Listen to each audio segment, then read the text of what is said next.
Kevin Hester, you are ridiculous. The Bears are who we thought they were. And that's why we took the damn field. Now, if you want to crown them, then crown their ass. But they are who we thought they were. And we let them off the hook. Shut up. See that? That's your IQ, buddy. Zero. Hungry Chicago, finally champions on this January day in New Orleans. This is the Barely Qualified Podcast with your hosts, Nick Lavris, Jason Maxwell, and Drew Bailey. Hey, welcome back to another episode of Barely Qualified. My name is Jason Maxwell. With me, as always, are Drew Bailey and Nick Lavris. One more game left in the NFL season.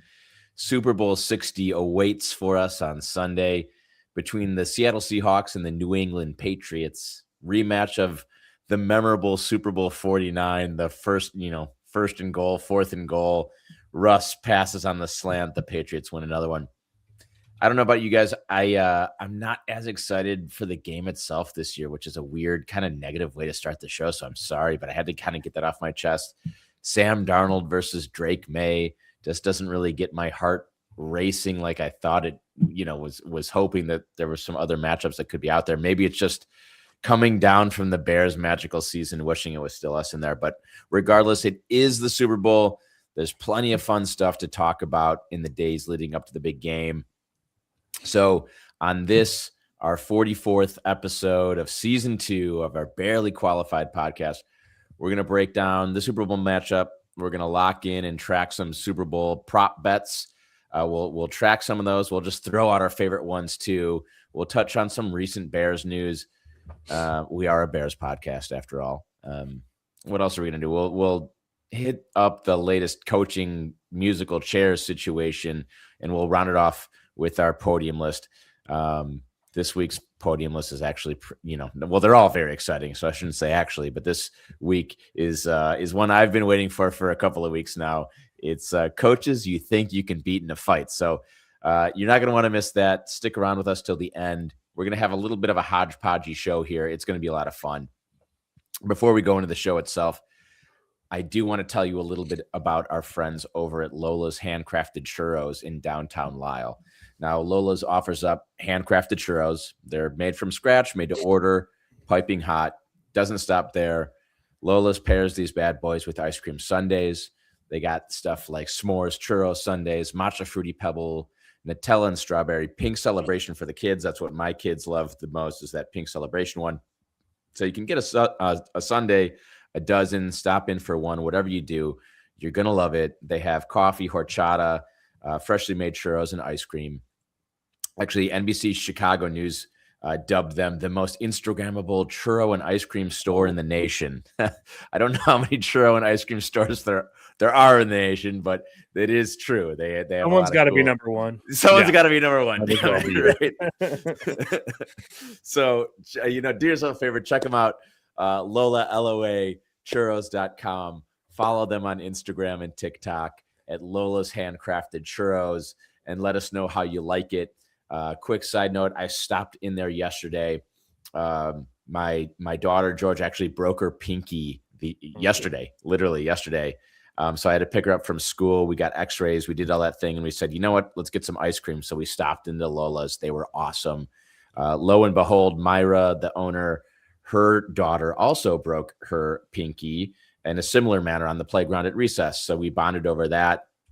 We were talking about some other things around the community and how her business is doing and everything. And she is just an absolute all-star, good, salt of the earth type person. So with that being said as well, Eric, we also picked up another gift for your prize package for the Guillotine League. You have a beautiful $25 gift certificate on your way from none other than Lola's Handcrafted Churros. So a lengthier ad than normal, but I do want to give them some extra special love because Myra, the owner, is a fantastic person, and hopefully she has all the success in the world. So that being said, let's get back to the show. Super Bowl preview, Super Bowl 60s at our doorstep. Nick, you normally do, our leads of the Bears breakdown. How about you take over for the Super Bowl preview and just kind of take it in whichever direction sounds right to you. Yeah, let's do that. So this is the big one. We have the whole 5.5 months or whatever have kind of led to this one last game of the season. The 60th Super Bowl, which is kind of crazy. Like I feel like they should be marketing like this, like a round number. And I feel like it's just 60 it's crazy. The 60th Super Bowl. But yeah, Super Bowl 60, Levi Stadium in Santa Clara, about an hour away from San Francisco. 5:30 p.m. Is that Central Time kickoff? 5:30 Central, p.m? yeah. Fantastic. 5:30 Central kickoff. Seahawks, Patriots, you know all about it. There's been nonstop talk about this matchup for the past week and a half. But yeah, Jay, to kind of echo your thoughts, you know, I think you're going to be hard pressed to find a bunch of people, neutral observers, that are rooting for the Patriots to win the Super Bowl. I don't know about you guys. I don't want to speak for you guys, but and it's nothing against this team. I like Mike Vrabel, Drake May, good quarterback. I have him on my dynasty team. I like him, but just the fan base doesn't deserve this. Correct. They don't deserve more of this. They saw their 6 Super Bowls in 20 years. They've won one of all 4 sports, since the turn of the century, which is not fair. So kindly fuck off. Let's have Agreed. Someone else, please. Yes, exactly. So as of right now, I think the line has actually shifted a little bit since you did this. So I was just looking at it earlier. I thought I saw it was 5.5. It was like moving to 5.5. Is that right? I just want to confirm. Hold. Logging in. Taking a long time. All right. So at the writing of this, the Seahawks are -4.5. Over under was set at 45.5. I will get you the updated line once my fucking phone loads. Not sure what's going on there. 4.5. Wonderful. 40, It's still 45. Still Yeah. 4.5, 40. Okay. Seattle -238 on the money line. If you are interested in the Patriots, you probably get a nice plus money payout on that money line. Again, not seeing numbers right now because my phone is not working, but we got the NBC broadcast. The Sunday Night Football crew will be doing the Super Bowl. Yeah. Mike Tirico, the Italian Stallion, Mike Tirico, Chris Collinsworth, everyone's favorite color commentator. For what it's worth, I like Chris Collinsworth. I think Chris Collinsworth gets a bad rap. I like Collinsworth. I know a lot of people don't, but I like him. I don't know. I'm fine with him too. I like him more than other pairings of announcers. He's just fun. He's having a good time. He's like an old kind of creepy uncle. You know what I mean? That's exactly what he is. Yeah. Not like creepy in like a super bad way, but like creepy in a way where it's like, yeah, I probably won't like let him watch my like daughter or something like that. Yeah. No, that's a pretty solid amount of creepiness, but I hear what you mean. Like, it could be worse. Right. Yeah. Anyway. So fun fact about this NFL playoffs, and that includes the Super Bowl, there have been 0 dome games the entire playoffs, including the Super Bowl. Oh, interesting. Yeah. All the teams that have played home games were all outdoor stadium teams. Levi Stadium in Santa Clara, San Francisco is also an outdoor stadium. Kind of an anomaly because of, I think, like 2/3 of the league are in domes nowadays. So kind of a weird situation because you think about who hosted games: Patriots, Broncos in the AFC, Seahawks, Bears. I think Eagles hosted a game in the first round. Like all these outdoor, it's crazy that they're this. I don't know when the last time this happened, but probably not in the last 20 years would be my guess. Yeah, the Panthers hosted one. Yeah, Panthers. Mm-hmm. Yeah, they're an outdoor stadium team. Yeah, so this is the first. This is an unusual thing. You're probably not going to see this very often in this day and age. So kind of cool because I saw your weather report. It triggered something in my mind that I heard that this week. So the weather is going to play a factor, although it is going to be very mild. It'll be partly cloudy, high of 68, low of 50. Pretty much your standard San Francisco day in February. I think. I don't know. But so the weather is going to be a factor, but it also won't be a factor because it's going to be pretty mild. So, Jay, you alluded to this a little off the top. I've mentioned it a little bit, but the question really is like, how excited for the Super Bowl are you guys? It's the Super Bowl, so obviously there's a fair amount of excitement that goes into it. the only game of the day. It's such a spectacle. But the actual game that's going to be played, you got the farthest northwest team you can imagine, the farthest northeast team you can imagine, and we're smack dab in the middle. Don't really have any allegiance to either. Again, except for the fact that I just can't see the Patriots win another one in my life. Drew, you haven't really chimed in yet. Do you have any interest in, like, outside of it being the Super Bowl, do you have any interest in this matchup? Not a lot of flavor. Yeah. Not a lot of flavor in this one. Yeah. We've overused the term on this podcast, milk toast, but this is definitely like a milk toast flavor of a Super Bowl. You got two quarterbacks, one in his second year, one trying to find a home, and good for him. He's struggled through his career and is seemingly coming up, but like not a lot of superstars, big names out there other than, obviously Vrabel's a decently big name, but like Mike McDonald, not many people have echoed his name that much other than this year. I think when the Seahawks hired him, we did a podcast, and I think I ran on a rant about how much of a joke the Seahawks were and how that hiring didn't inspire anything. And I mean, I was wrong about that, but at the same time, like, part of hiring a new coach is the splash that comes with it, and there was no splash for Mike McDonald. He's a good coach, so that kind of, obviously he'd rather have a good coach than a guy with a splash that was a bad coach, but I still think that logic plays. He was not a splashy guy. Yeah, no, definitely not. But I'd say this is probably the lowest I've felt for Super Bowl, the game itself, in probably the last 5 to 7 years. There was I think it was the Patriots Rams Super Bowl. That was brutal. I mean, leading up to that game, I think there was some good push, but then I think it ended like 12 to like 9 or something like that. I think it was 9 to 3 or so. Yeah, it was 9 to 3. Yeah, it was something really real bad. Guess who hammered the over in that game? Yeah, I think I did too. I sure as hell did. Smashed the over in that game. I don't remember where we watched that. We watched that at Andrew Nicholas's. Yeah. Just a brutal game. But this one it reeks of slow play, defensive, and I just have no interest in. I'll watch it. I'm not going to be one of those people that are like, oh, I'm interested in the commercials, or oh, I'm interested in the halftime show. It's just, I guess I'll watch the Super Bowl because it's the Super Bowl. So like a 2 out of 10 excitement level. Yeah, I think that seems about right. Again, the baseline of the Super Bowl is higher than most games. So like saying 2 out of 10 isn't like saying less than like a regular season game, like a non-Bears regular season game, I would imagine. But like, as far as like comparing it to previous Super Bowls, I agree with you. 2 out of 10 on like the Super Bowl scale, that makes a lot of sense to me. Jay, you kind of made you mentioned it on like your intro. Where are you at on this game? 1 to 10? Like, are you kind of echoing Drew's thoughts? Are you excited about this at all? Any redeeming qualities for this game?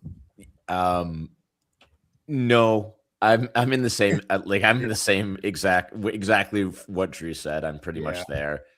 I was when I was writing up kind of the notes for the show, I should have wrote it down there, but I was like, I know we have used milk toast and I didn't want to take Drew's thing, but I was like, an unsalted pork chop, just baked in the oven. You put a slab of meat in there and you take it out and you get sustenance, and you're not going to love it, but you live to see another day.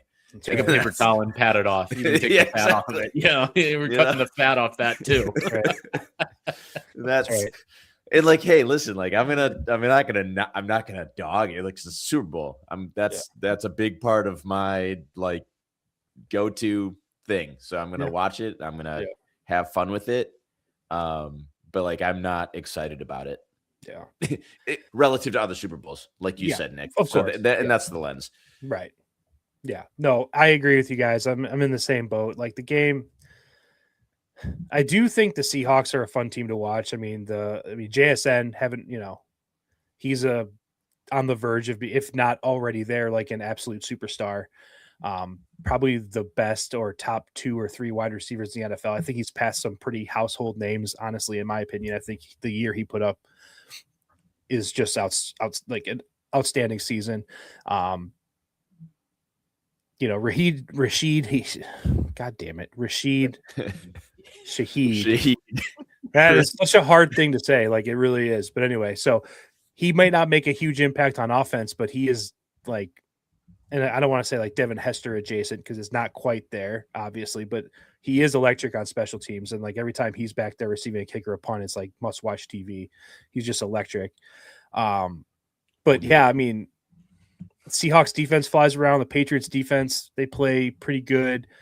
The Patriots offense is something that really kind of bums me out because they just like, I don't know. They just like don't really do anything well, but I don't know. It's hard to explain why they're here, but anyway, yeah, I'm with you guys.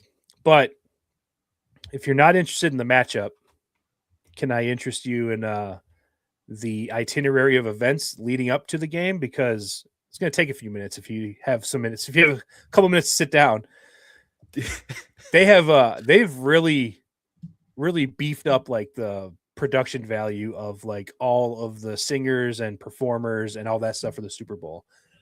Obviously, the halftime show was always a big thing ever since like we've been really like aware of the Super Bowl. It's always been kind of a big thing, I'd say, probably kicking off in like the mid to late 90s, becoming like a big thing that it is now. They always had like a Grammy winner, popular singer to do like the national anthem. So like those two things are kind of always been there since I can remember. They got, the Green Day concert to kick it off, which I'm super excited about that because I love Green Day, by the way. That got me pretty excited. But you got the Green Day opening ceremonies concert. Then you got celebrities doing the intros. It's John Bon Jovi, who is a big Patriots fan. I don't understand how that works. Isn't he a big New Jersey guy? I guess. I don't fucking know. So Bon Jovi's doing the Patriots. Chris Pratt, Marvel, Jurassic Park, all that stuff, Parks and Rec, all that, actor.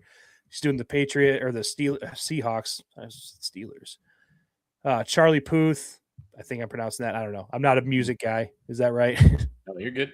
Okay. Brandy Carlisle, I know that. She's doing the America the Beautiful.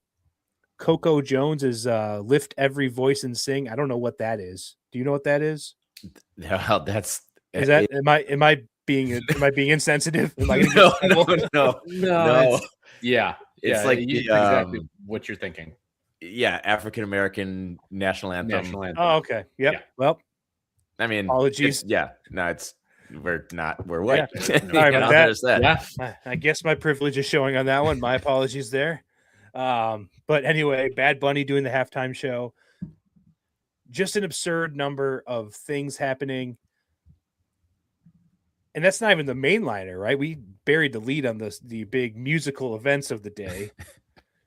The alternate halftime show you guys are aware of, the big, like what I'll be watching for sure. If I can find it on my like PAX TV streaming service that I have or whatever the fuck channel it's on. Kid Rock. It's Kid Rock and three people I'd never heard of before. I don't remember. I don't remember who it was. But yeah, they'll be doing the alternate halftime show. And yeah, I imagine, and God damn it, Jay, you wrote this so well. I'm just going to read it. I want you to get credit for this. It made me laugh. But I just imagine this halftime show just being a live feed of Kid Rock finding cigarette butts on the ground and smoking them while in his tighty whities. That's it. Yeah. Red Stag. Red Stag. I don't want to sully Red Stag's name. I do love a good bottle of Red Stag. At least I did back in the day. But anyway, a lot of music happening on the Super Bowl. I don't know. I personally have never cared about the halftime show. There have been some years where it was bands I liked, some years where it was people I wasn't so familiar with, but then I listened to it and I'm like, oh, this is pretty good. And then there have been some that I just don't care about and I just go make a new plate or step away from it and don't watch it. I don't, whatever. Does anything here move the needle for you guys at all? Jay, anything? Well, it's definitely not the pregame intros with John Bon Jovi and Chris Pratt. I think that's like a step too far.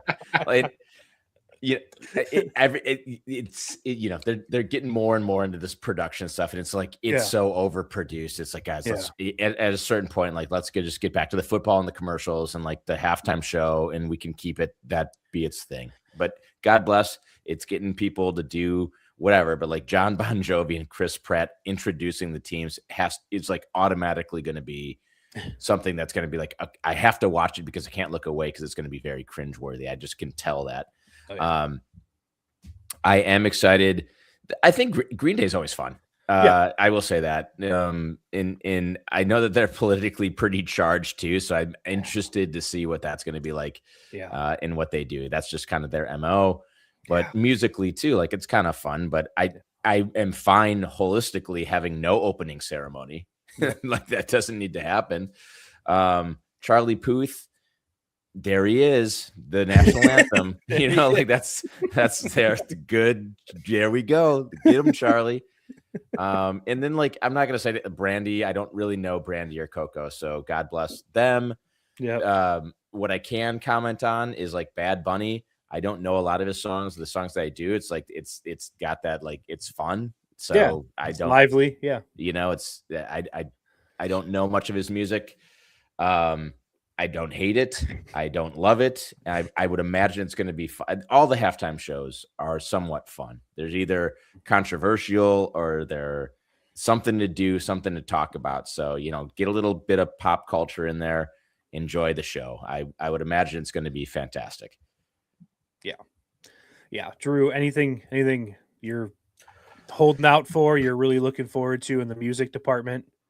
I want to tune into Twitter and how nuts people are going to be going on the halftime show and see conservatives and Democrats going nuts about, the most irrelevant thing that you could possibly go nuts on in today's day and age. Yeah. But also they need to, with all of these things that are coming out and all of these, I don't know what you want to call it, just circus acts. We need to have over-unders on every single one of them. I need timing. I know we do it on the national anthem, but I need it on John Bon Jovi and Chris Pratt's introducing teams. Like I need to have an over-under on that.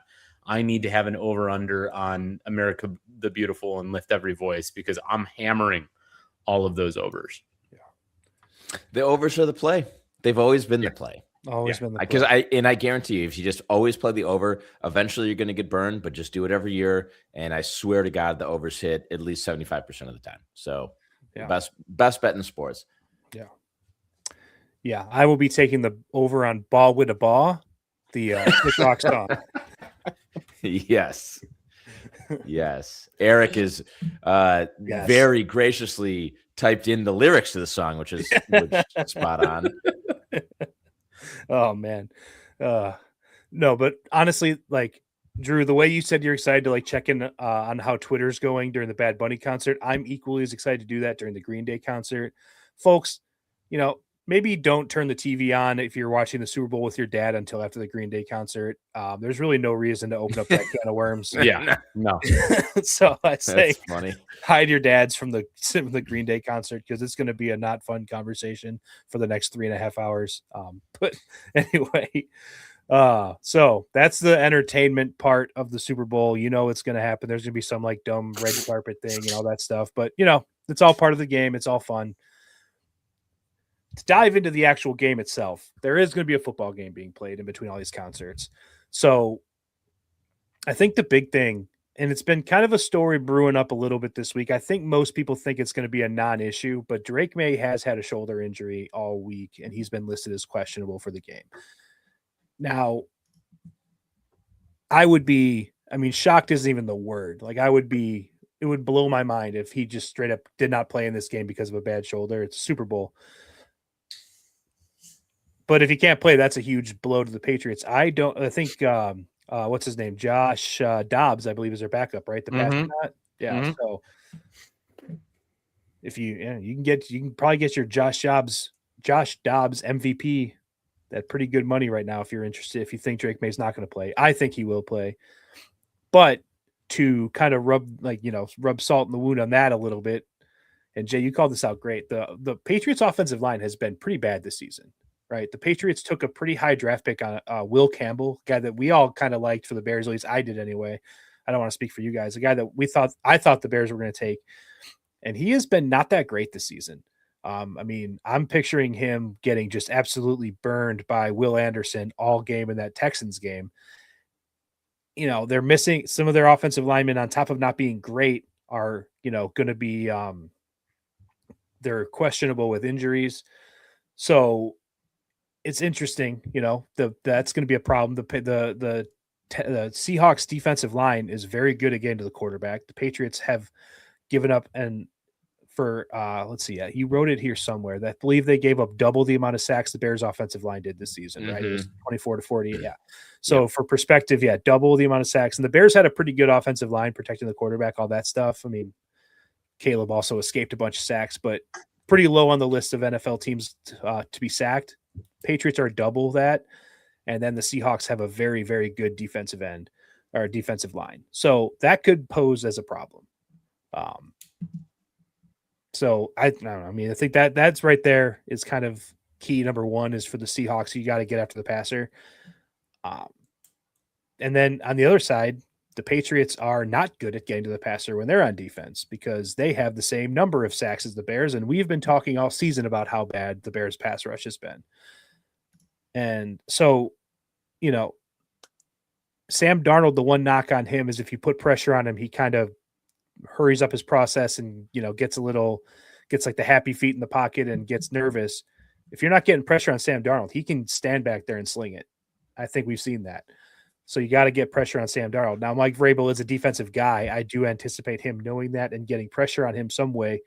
But again, as we've talked about with the Bears all season, if you start bringing people, if you start blitzing linebackers and safeties and defensive backs, that opens up holes in the defense. So it's an interesting position to be in.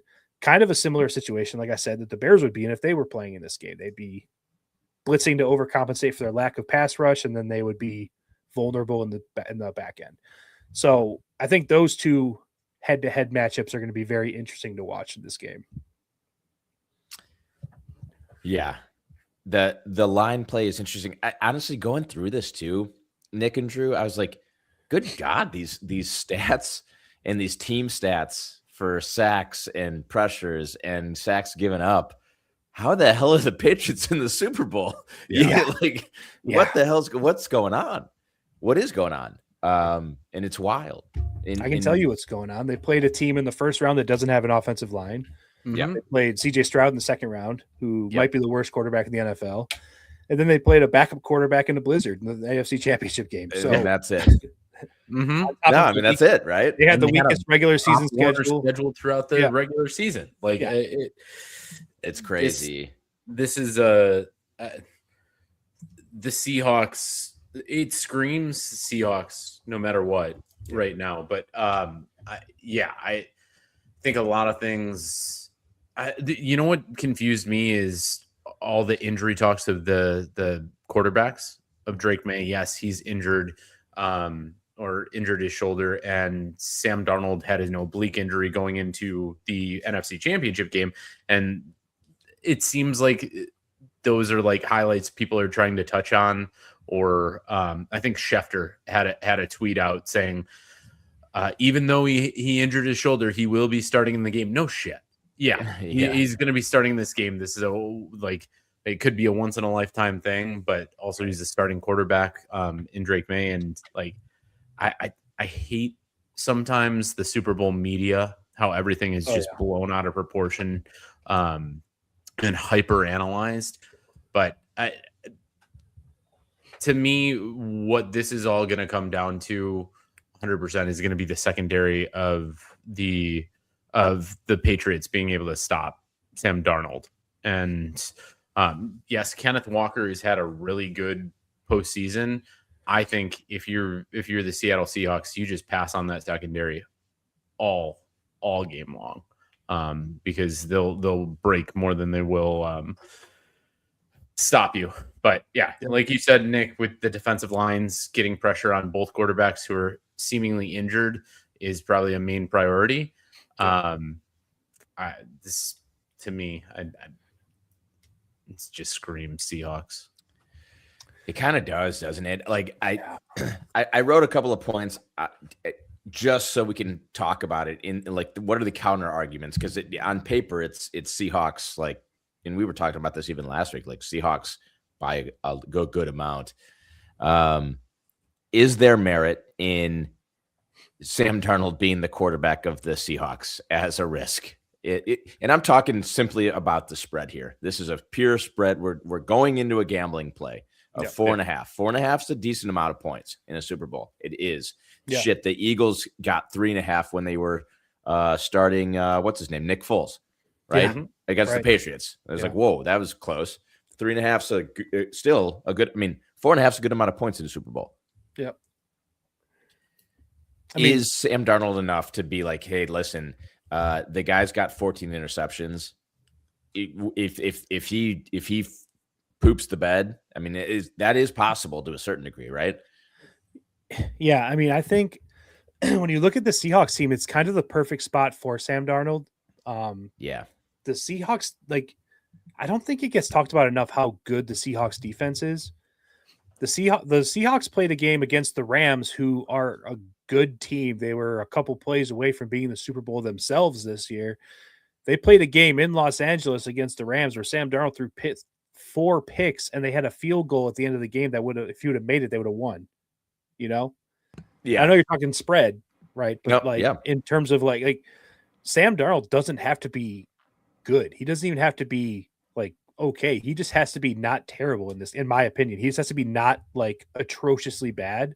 Yeah. And I think that he's put enough film out the last 2 years where even his bad games in Minnesota, I think if the Vikings had a defense like the Seahawks do, and special teams, by the way, I mentioned Shaheed earlier, they can score on defense and special teams and offense, but obviously so I think, Sam Darnold, it is a concern because we've seen him as bad Sam Darnold before. There's a lot of bad film out there, but I do think that even if he's not good, I think the Seahawks still probably win this game by field goal, maybe not cover, but I think they win this game, even if he's bad.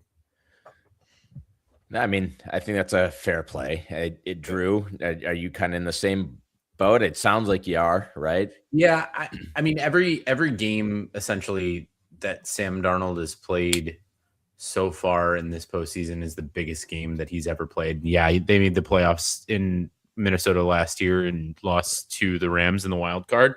And he did shit the bed in that game, really bad. But that was a much different team going to Los Angeles than he is in with Seattle. And they have played 2 games in Seattle. But just convincing enough wins and him playing well enough. I feel like his last game was MVP of the playoffs.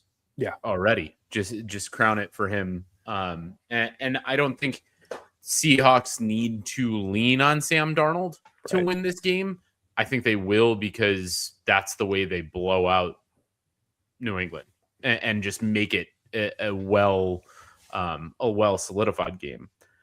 I don't think Sam Darnold to me hasn't shown this season too much, other than, yes, you said the 14 interceptions, hasn't shown me too much to where I think he's gonna just absolutely throw the ball. He's gonna pull a CJ Stroud. No, he's not that. No one's that. CJ Stroud's CJ Stroud is Jameis Wilson without the fun personality or the propensity to actually do well offensively. He's all the bad parts of Jameis Wilson. Yes. So he's what was that quarterback's name? He was on the Bears for a minute and he was on the Bills. He threw 6 interceptions in a game. Nathan Peterman. He's Nathan Peterman. Yeah. Nathan Peterman. Yeah. Great Nate call. Pete. I thought you were going to say Mitch Trubisky. No, Mitch Trubisky. I say this stat often to my friends. There's only, I believe, one quarterback in the past 5 years who started 10 plus games that doesn't have a pick 6 in their career, and that is Mitchell Trubisky. Never threw a pick 6. Yeah, so that is crazy. Definitely worthy of the number 2 overall pick. Anyway, so Sam Darnold, yes, it's a bit of a concern, right? That's always going to be your concern. Would you rather have, if you're building a team today, would you rather have Sam Darnold or Drake May as your quarterback? I think probably Drake May would be the answer to that question. Just if you're starting a team from scratch, I think Drake May is probably your answer. But I still think the Seahawks have surrounded Sam Darnold with a significantly better team. Drake May is young. The team's going to get better, probably. First crack at it. I just don't think the Patriots have it. But another point you made, Jay, and I want to call this out as well, is that, we talked about this a lot in the championship rounds. And I think it is, we mentioned it. I don't know how it can't be a distraction. Clint Kubiak has been being courted by the Raiders. A lot of PF Chang's in Las Vegas with Mark Davis to be the head coach of the Raiders. The Raiders are the only team that doesn't have a coach right now. It's seemingly because they're waiting for the Seahawks to finish their season so they can hire Clint Kubiak. Does this affect the Seahawks? Is it such a done deal that he's not even interviewing anymore that he can really focus on the Super Bowl at this point? That would be another knock on the Seahawks. Like if you're sitting there like you were, Jay, and saying, why is Patriots plus 4.5 so tempting? Clint Kubiak's got a foot out the door. That's something you can think about as well. So I do think that there's something there with that. Like, I find it very odd. You have 2 weeks to get prepped and game plan and coach your team. Yeah. And I don't know what the day in and day out is, but my God, you got to get a day's worth of travel to go and meet an NFL owner at their location in Las Vegas. Your team's not practicing in Las Vegas. Your office where you're doing your work isn't there. Yeah. And if there's anything that you want all hands on deck to prepare and look at film and just go over everything and eat, sleep, and drink the Patriots defense so you can break that down and game plan, isn't it this time right now? Uh-huh. And we've talked about this a little bit in the past, and Nick, you kind of hit it right on the head too. Any time away from your objective is not making you better. Right. Like, it's not getting you more prepared by being away from the team. Right. So there's that. It's at best, it's not taking away from the team. At worst, it is. Right. Right. Yeah. 100%. That's well said. So sure. I'm not saying that's going to, and I'm not, but I'm not saying that's going to do this, that, or the other thing, but that, I don't know, Drew, but I want to hear your opinion on this. I appreciate you trying to make that point. I know you that was kind of a devil's advocate sort of thing. You're there thinking that could be a thing, but also how many handfuls of coaches only get to coach in the Super Bowl ever in their lifetime. So if it was a problem or if it was going to be a problem, I think Mike McDonald would say, you're not going to do that until after. And partially a reason towards having more to lay off is to have some of this, or having 2 weeks is to have some of that happen so that it doesn't go in straight into the off season. After you lose the Super Bowl, okay, yeah, I'm going to Vegas. I got to settle with that and think about all of what's going on in my head for that. You'd rather have them on a high, but I get it. Yes, it's a distraction. And what do we do with distractions? We put them in firing barrels and we fire it up. That is a Mighty Ducks 2 reference. You didn't get it. But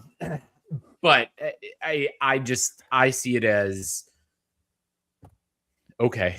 Yeah, it's just another thing that's happening. I don't think it's going to take away from his schemes. I don't think it takes away from his analysis. You've already had a multiple week layoff towards this game. And if you're 1 foot out the door for the Las Vegas Raiders, okay, that and you're to blame for a Super Bowl. I mean, that would stick with you as a coach. Yeah. I think that makes a lot of sense. But I do think one thing I know about football coaches, and this is kind of universal for all levels of football coach. You're talking maybe not Pee-wee football, but high school and up. Football coaches are psychos. Football coaches locked in, especially big games, big programs in high school and college. They will just live in their office and just watch film 20 hours a day and just try and find an edge. And that's just how football coaches are. They live on Diet Coke and Chinese food. It's just yeah, right. I know. That's how coaches live. And when you remove the office from the equation, right? He's got to spend a day or two flying to Las Vegas and being wined and dined. Like, I don't know if it's enough to impact the game, but it is, like Jay, you said it really well. It's like, it's at worst, it is neutral. At worst, it doesn't affect any, like nothing, everything's like nothing's better or worse. It definitely doesn't make your team better, right? At best, it's neutral. At worst, it is a distraction and you lose a day or two of preparation, right? And it's somewhere in that range. We'll see, I guess. But I do tend to agree with you though, Drew, that like it's probably not going to be a big enough factor, or otherwise they would change the rule, because this does happen, from time to time. And if it was like legitimately a problem where coaches couldn't prepare for games, or if we only had 1 week between, championship week and Super Bowl week, and they had to waste like one of their 7 days to prep for the Super Bowl on job interview, then I think it would be a different story. And I also think he's kind of had this job locked up for a long time, and I don't think he's really doing a lot the last week and a half. So I mean, it's an interesting.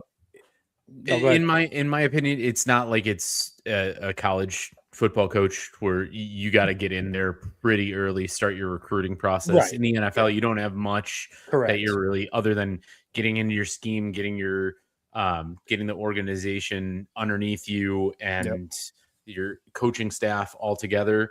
If it was college, that'd be a big problem. Like a lot of these coaches leave for bowls and everything like that. I was going to say, I think it would even be better in college, because there's apparently no rules in college, no matter what anymore. Sure. You just do whatever the fuck you want. Fucking Wild West. Yeah. I mean, not to get too off topic, but there's a fucking guy playing for Baylor basketball right now that got drafted in the NBA. In the NBA, literally played in the NBA, or that was a different guy. There's a UCLA guy who's trying to go back. Yeah, he did. He literally played. Yeah.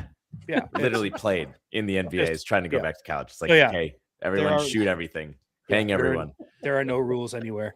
But yeah, I don't. At the end of the day, I don't think this is going to be a big distraction for Clint Kubiak.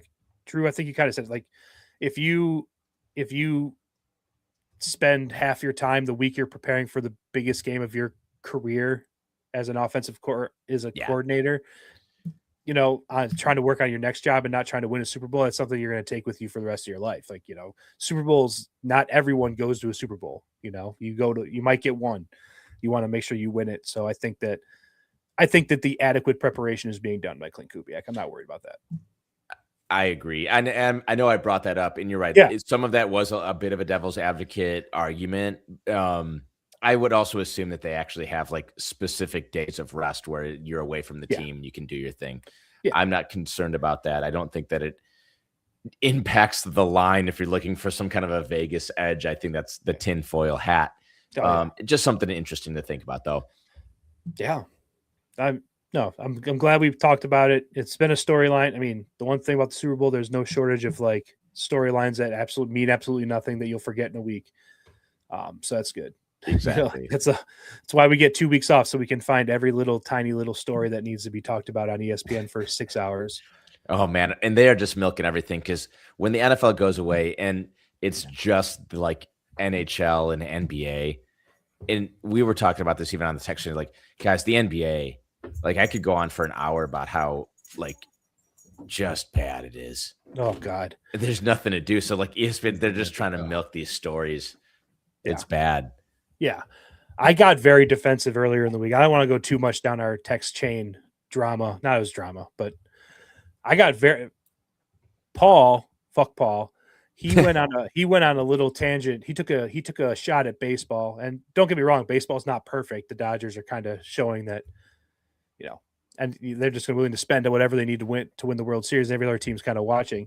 It's not a perfect sport, but for Paul to be as locked into the NBA as he is and shit on baseball is one of the craziest things I've ever seen in my life. The NBA sucks. I can't stand the NBA, but we don't need to go down that rabbit hole. Yeah, no, we'll if that could have its whole other show, the haters ball. Yes, buddy, that'll be the longest show we've ever done. Yeah. All right. Well, I didn't really do a ton of I didn't really dive into the tape for this game a ton. I watched both these teams play a decent amount. Patriots is mainly a hate watch. I just keep watching. If you've been following the show, you know that I've been basically predicting the Patriots downfall for the past 2 months to my I've been unsuccessful at that. I'm going to continue my crusade against the Patriots, though. But yeah, I mean, anything else? I mean, we'll talk props, we'll talk bets. Is there anything else about the actual game you guys want to talk about?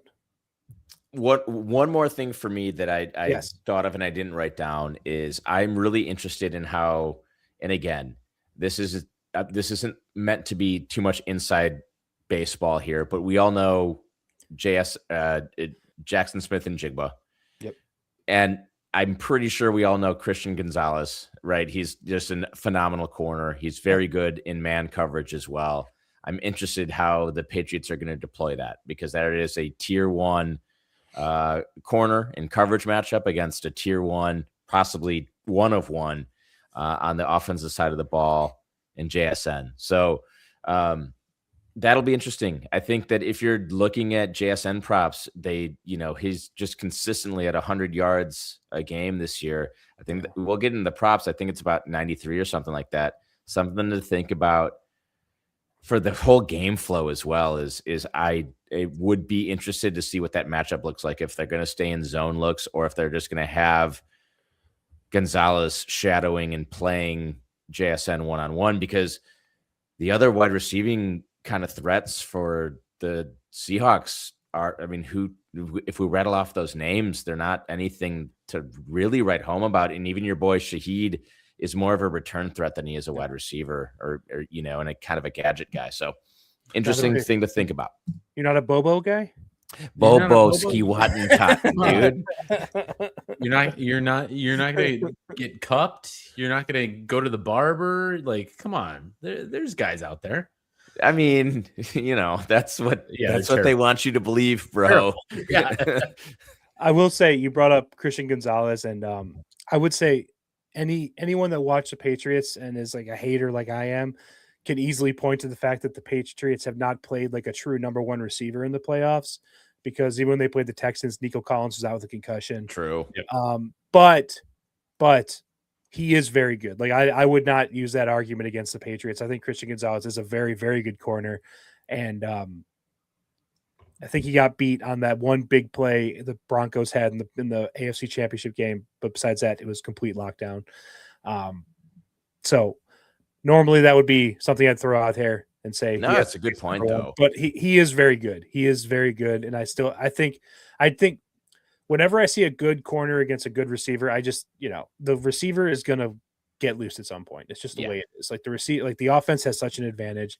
Playing corner, I've always said, and I know some people think that playing guard is the most athletic position on the field, but I always said the corner is the hardest position on the field. You got to be like the reaction, the speed, the, jumping and tackling and all that. It's just such a rare combination of skills you have to be a good corner, but receivers have such an advantage. So I'll take JSN in that matchup. I don't know if I'll take the over in yards there, but I'll take him in that matchup. Yep. No, that makes sense. All right. Well, anything else on the actual X's and O's of the gameplay? Drew, anything you got? I mean, the only thing we talked about it a bit earlier and touched on it with Sam Darnold. The only way I really see the Seattle Seahawks getting away from this game is if they just catch the turnover blues. Yeah. And they do have a -3 turnover differential to New England's +3. That's not astronomical, but right. If it becomes a game where they're just giving the ball away, like again CJ Stroud did to them, right? Then we've got ourselves a game. But other than that, I think that we're looking at a rather one-sided matchup. That's why you see a larger line in it, and I thought there would be an even larger line in that. But it's the Super Bowl, so you can't. Yeah, with that much preparation, you just can't stack a touchdown spread out there. Yeah. No, I agree with that. I think that makes a lot of sense. I mean, especially early, if the Seahawks come out and they turn the ball over like 2 of their first 3 drives, something like that, then it might be kind of like, all right, Patriots are very alive to cover, maybe alive to win the Super Bowl still. So just need to take care of the ball, especially early, build up a lead, in my opinion, and then they'll be good to go. I've tried to look at this as objectively as I can, and Do we want to do predictions? I saw it was on here, and that's not. Do we want to do predictions really quick? Just like who's going to win, or do we want to save it? You know, I put that in. I realized I kind of double booked that. I know we have in the props portion. We can kind of go to the grand reveal, if we will. Oh, yes. Or we could do it now. I mean, it doesn't fucking matter, right? Well, I'm done with this game, so we can just move on to the props anyway, right? Yeah. All right. Oh, all right. Drew, why don't you take us through the props and we can kind of have some fun. I think this is the thing we're most excited about this Super Bowl is the props, the board. This is what we're excited about. Love props. Love more than just the game props. I love the outside the game, or just your weird stigma props that people are going to find out in the world. So if you guys have any of those, or if you're listening out there and you've got a go-to prop, send it, because daddy needs his wallet propped up a little bit more than what it is. But I'm going to, before we go through, Jay put a comprehensive list out there. Love it, Jay. And I want to go through every single one of these. Do you guys have a go-to prop for the Super Bowl? Do you guys have a go-to prop that you bet every year? Is it something that has consistently hit for you, or you just love enjoying to watch? Nick, what would be your go-to prop? So I have two that I love. I have them both locked in already for today for this Super Bowl. One of them is a more recent one, but I still think it's a great prop. I bet big on it last year and it hit very early. It is, will there be a 2-point conversion attempted? Yes or no? Last year, yes was minus 110, I want to say. So it was about even money. This year, it's plus 155. So there's some juice on it a little bit this year. So it doesn't need to be converted. It just says, will there be a 2-point conversion attempted in the game? The way the game's going and the way PATs get missed at a more regular basis than they used to, 2-point conversions happen to no, I'm not looking at stats, but I feel like they happen like more than a quarter of the time in a game. So I love, will there be a 2-point conversion attempted? Yes, that is a big one that I have on my board. And then my second one, just because the juice that comes with it, will a safety be scored? It's at plus 1,100 right now. That's more of like a lottery ticket, that's probably not going to happen, but it is a fun one. And every time this comes up, I like to remind people that the first score in the Broncos Seahawks Super Bowl way back in the day was a safety. And if you would have bet first score safety, you probably would have been a fucking millionaire by now. But anyway, those are my two favorite props. I love them. I love it. Jay, what about you? What's your go-tos? I will tell you that, but I have to say this, Nick. I vividly remember you doing the 2-point conversion bet last year and talking about that and it hitting. So love to see that popping up again. Yeah. You convinced me to do that last year, and that was one of two of my many bets that actually hit last year. So thank you for that. Really quick, I went back and I listened to our Super Bowl episode from last year just to remind myself what our props were and stuff. Jay, do you remember the parlay that you had that it was like plus 150,000 or something like that? No, I don't actually. Was it just?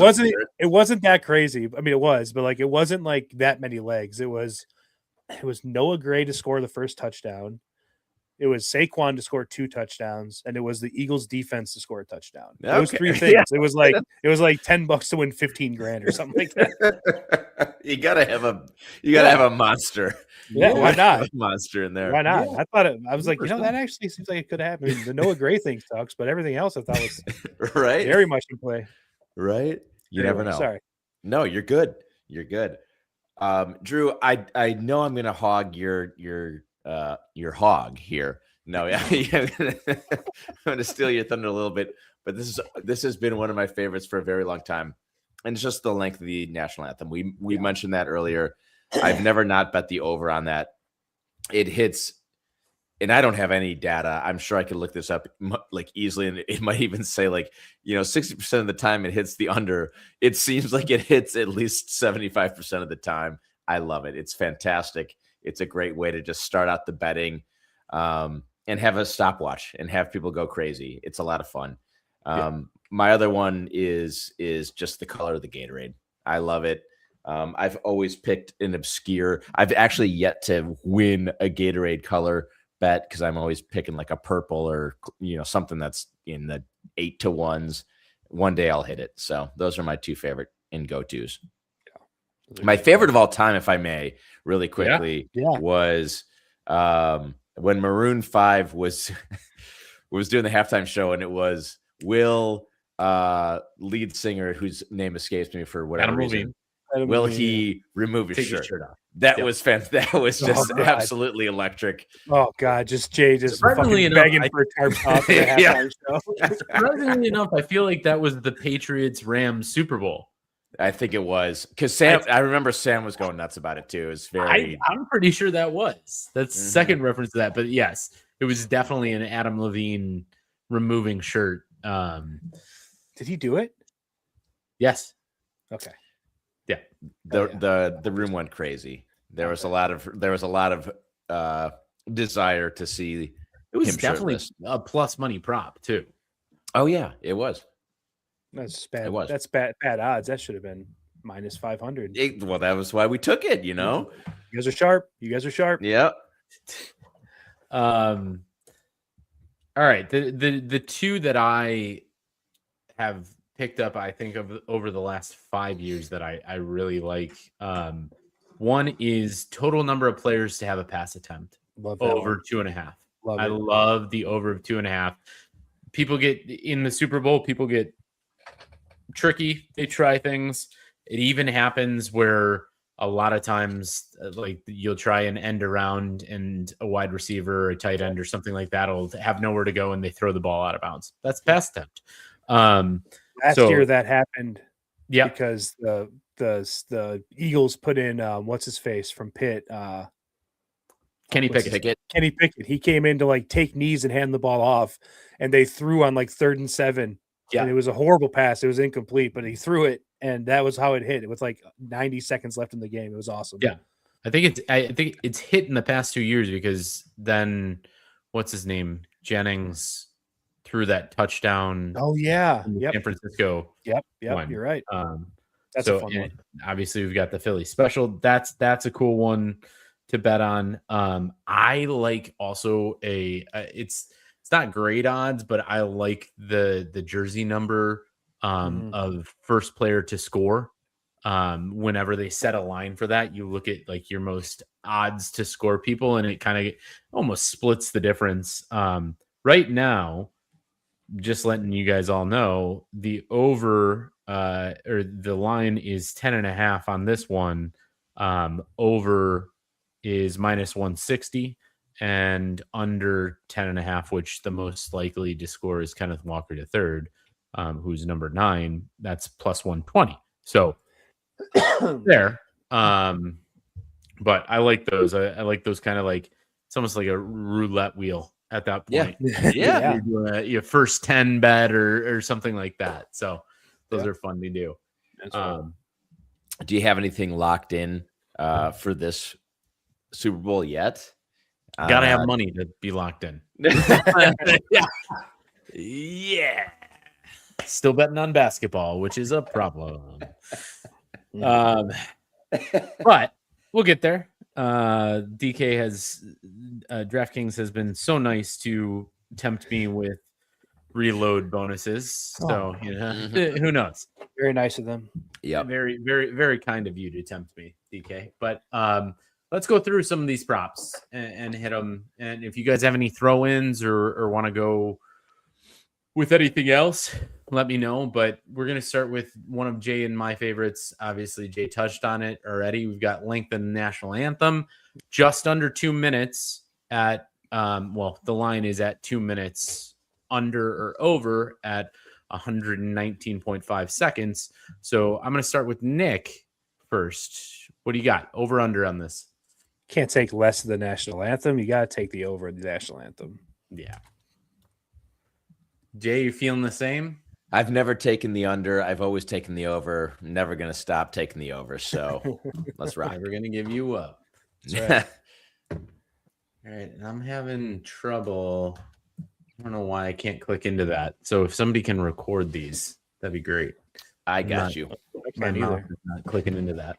And I'm obviously taking the over. Always love to see somebody somebody milk their 15 seconds on the Super Bowl a little too long, or when you're getting down to the last couple of phrases, and the home of the brave, just hold that brave, please. Hold that. Hold that brave. We're all on the over just for documentation's sake. Yeah. Yes, sir. I don't know much about Charlie the Puthman, but I'm always taking the over no matter what. Yeah, that's right. Big guy on social media right now, or has been for a little bit. If a singer is popular past like 2005, I don't know who they Gone. are. Yeah. Passing out. Yeah. Will a coach or player cry on camera during the national anthem? I'm going to start this one. I'm going to go no. Just looking at some of the players who I've seen most in recent history crying, it's the big men. It's always like a lineman. It's a lineman, defensive, offensive lineman, and I just don't think that there's enough highlighted guys on either one of these lines that are going to be crying. That's my justification on that. Yeah, the Chiefs. What's his name? Jones.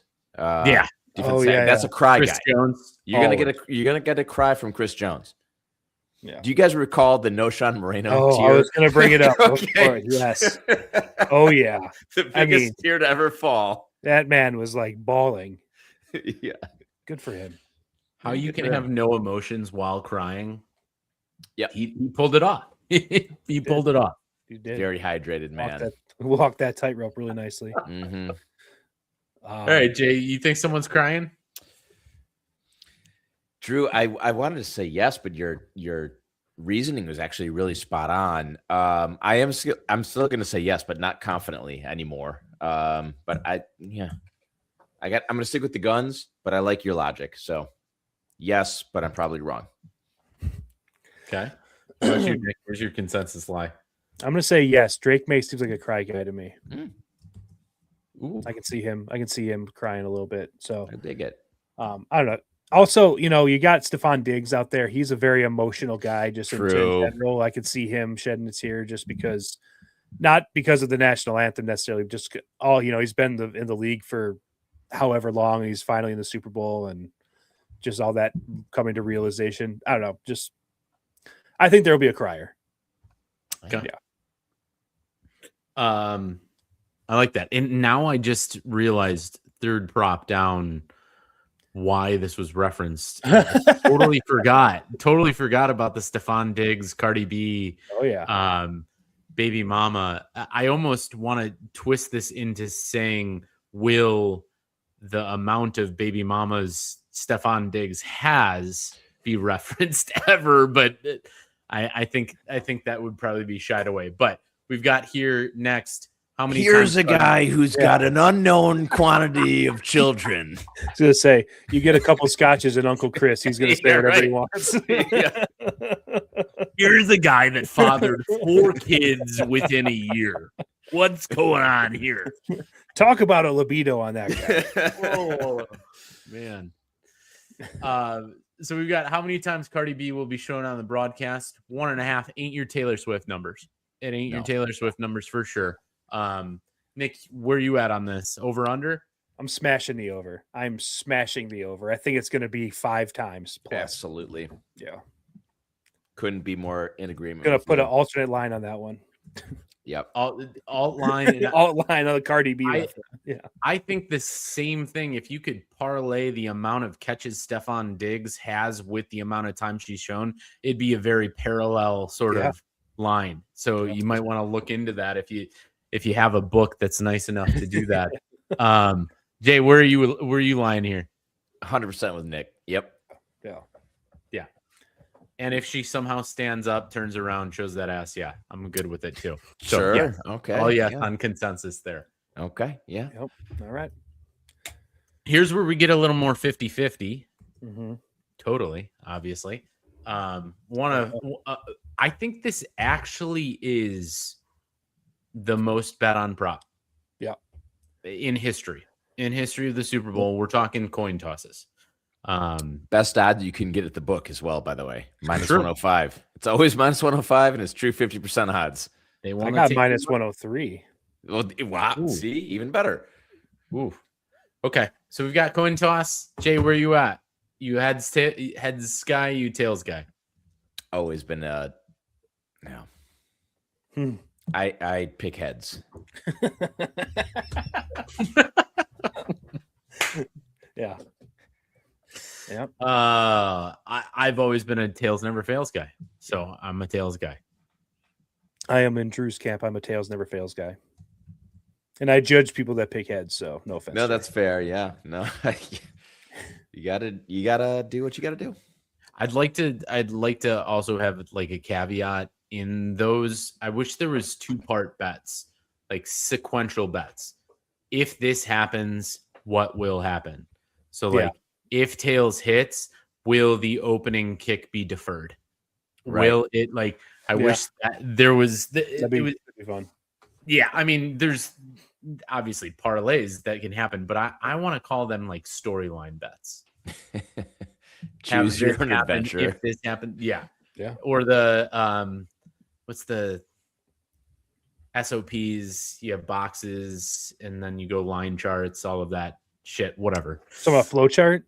Yes, thank you. Okay. Flow chart betting. Yeah. Flow chart betting. I know a thing or two about a flow chart. Yeah. Yeah. Business processes. Oh yeah. Um, You said SOP and my ears perked up. all right. Let's get into some actual like football. Pats, Seahawks. We got a minus 4.5 for the Seahawks. Nick, I'm going to kick it to you first. Where are you lying here? Yeah, I mean, anything I've said in the past 2 months, earlier this show, etc. You should know where I lie on this. I am on. So I did jump on this the second the line came out. I got the Seahawks minus 3.5, which I'm thrilled about. But I would have taken the Seahawks minus whatever. And I'm not necessarily recommending this play, but I do have an alternate line Seahawks minus 19.5 at plus 453 as well. So I think it's all Seahawks. I don't think this is gonna be a fun game to watch. I'm all over the Seahawks in this game.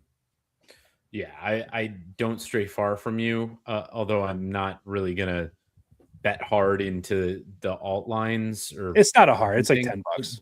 Yeah, that's a good one. Yeah. I mean, I love the DK scrollers where you can just kind of scroll as far left or as far right. That's like what I do.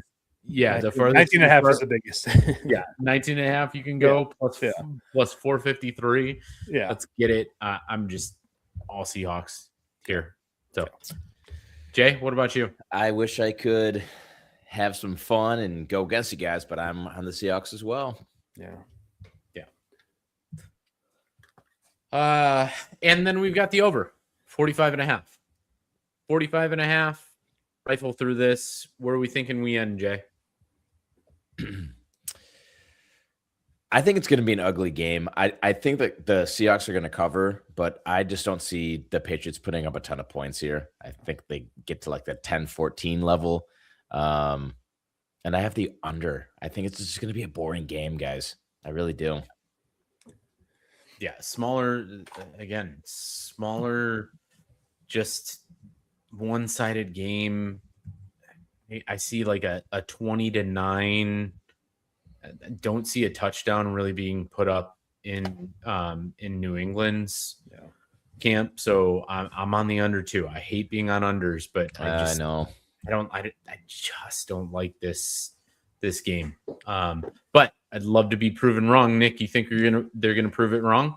I'd love to sit here and tell you guys that this is going to be a points fest. It's going to be a blast, but I struggle to see the Patriots putting together 2 long sustained touchdown drives in this game. Could the Seahawks get there on their own? I doubt it. I mean, the Patriots do have a good defense. It's not as good as the Seahawks defense, but they do have a good defense. I do think this is going to be more in line with that Rams Patriots. Here's your third reference to that game. Just a ugly, not fun game to watch. So, yeah, under as well. Oh man, we got a lot of consensuses on. Yeah, I mean, but it is what it is. I mean, yeah, no, I mean that's The way the NFL always wants to do it though is just exceed expectations. So if this game turns into the Super Bowl of the century, I'm all for it, but just is not trending that way. Let's see. Let's power through some just speed quarters, if you will. All right. First play of the game, rush or pass, Nick. Run. Jay. Pass. Run for me. Will there be a scoreless quarter, Jay? Yes. I'm going to go with no. Nick?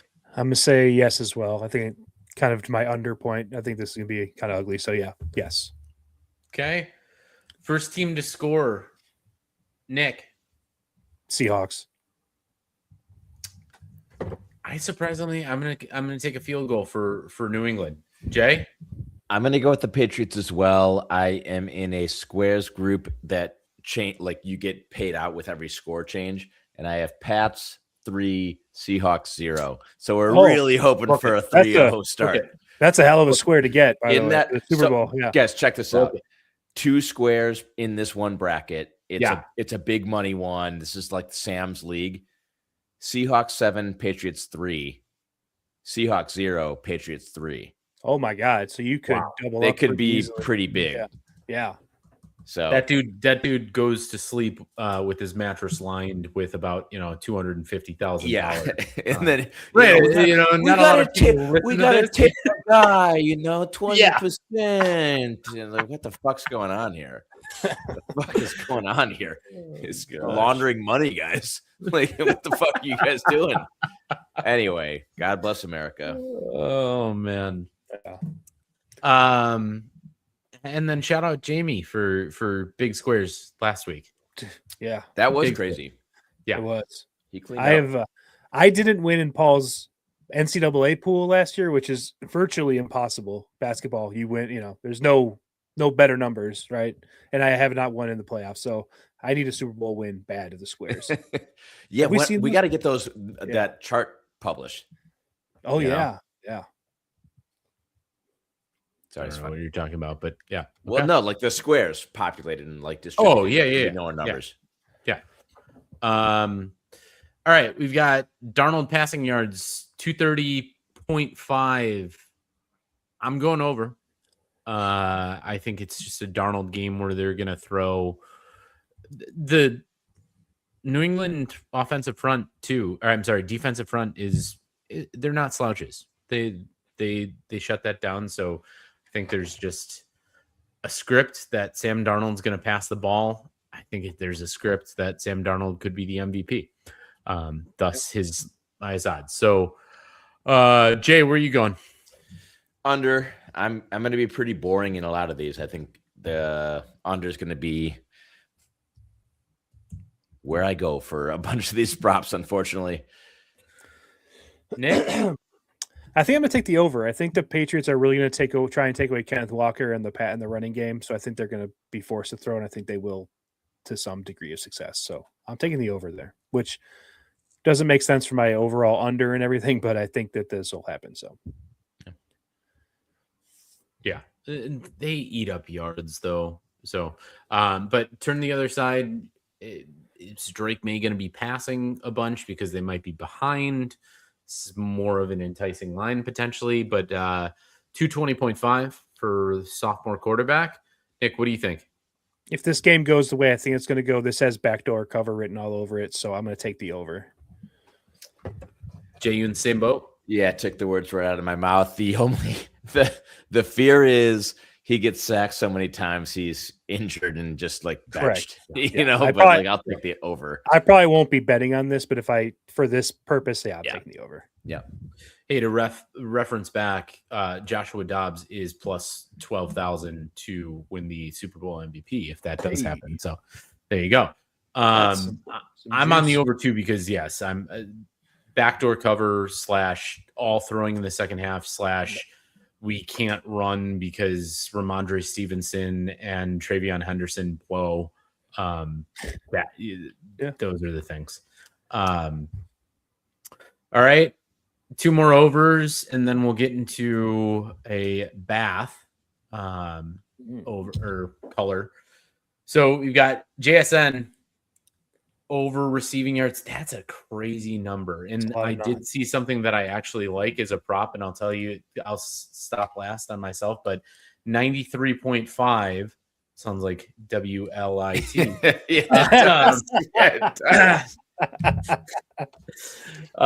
Jay, where are you at here? That's I'm gonna take the under. I don't think the Seahawks are going to need to air the ball out that much to win this game. And 93.5 is a lot, so I'm taking the under. Yeah. What do you think, Nick? I'm in the same boat. I think the under is 93.5 is a lot for any game, and this is the Super Bowl. He's their best player. I think they're going to try and take him away as well. So 93.5. I mean, it's gonna be a big Bobo game. Bobo ski what and done. Yep. I mean, his over right now 100 yards is plus 105 on DK, so that must have shifted a little bit. He's averaging over 103 or 103.4 on the season. I like it. I like it. He is the solo target of Sam Darnold, and they put him everywhere. Every time you think he should be covered and shouldn't get yards, he's somehow getting them. But if Sam Darnold's, I have him going over 230, I can see easily half of those going to JSN. So I'll go with you. What I had as a fun little prop in a novelty prop, plus 4,000, it's record breakers in DK. For novelties, plus 4,000 for highest wide receiver yardage total is over 216.5. Might dabble. Probably gonna lose, but sure. Does it say who had the record? Gotta be Jerry Rice, right? I would imagine, but I don't. I'm looking it up. We'll go to the Google machine. Yeah. But I like that, right? I mean, why not?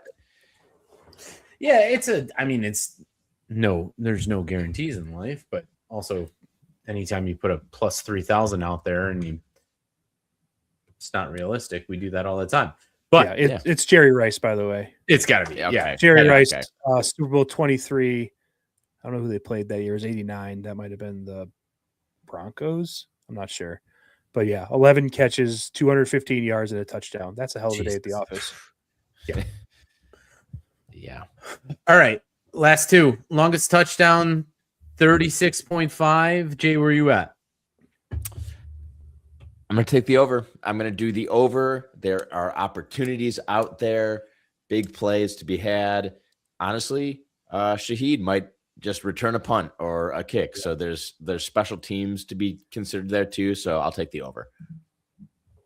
Yeah, I do like the over here, even though we're low on the scoring. I think that screams a special teams take back or even a pick six.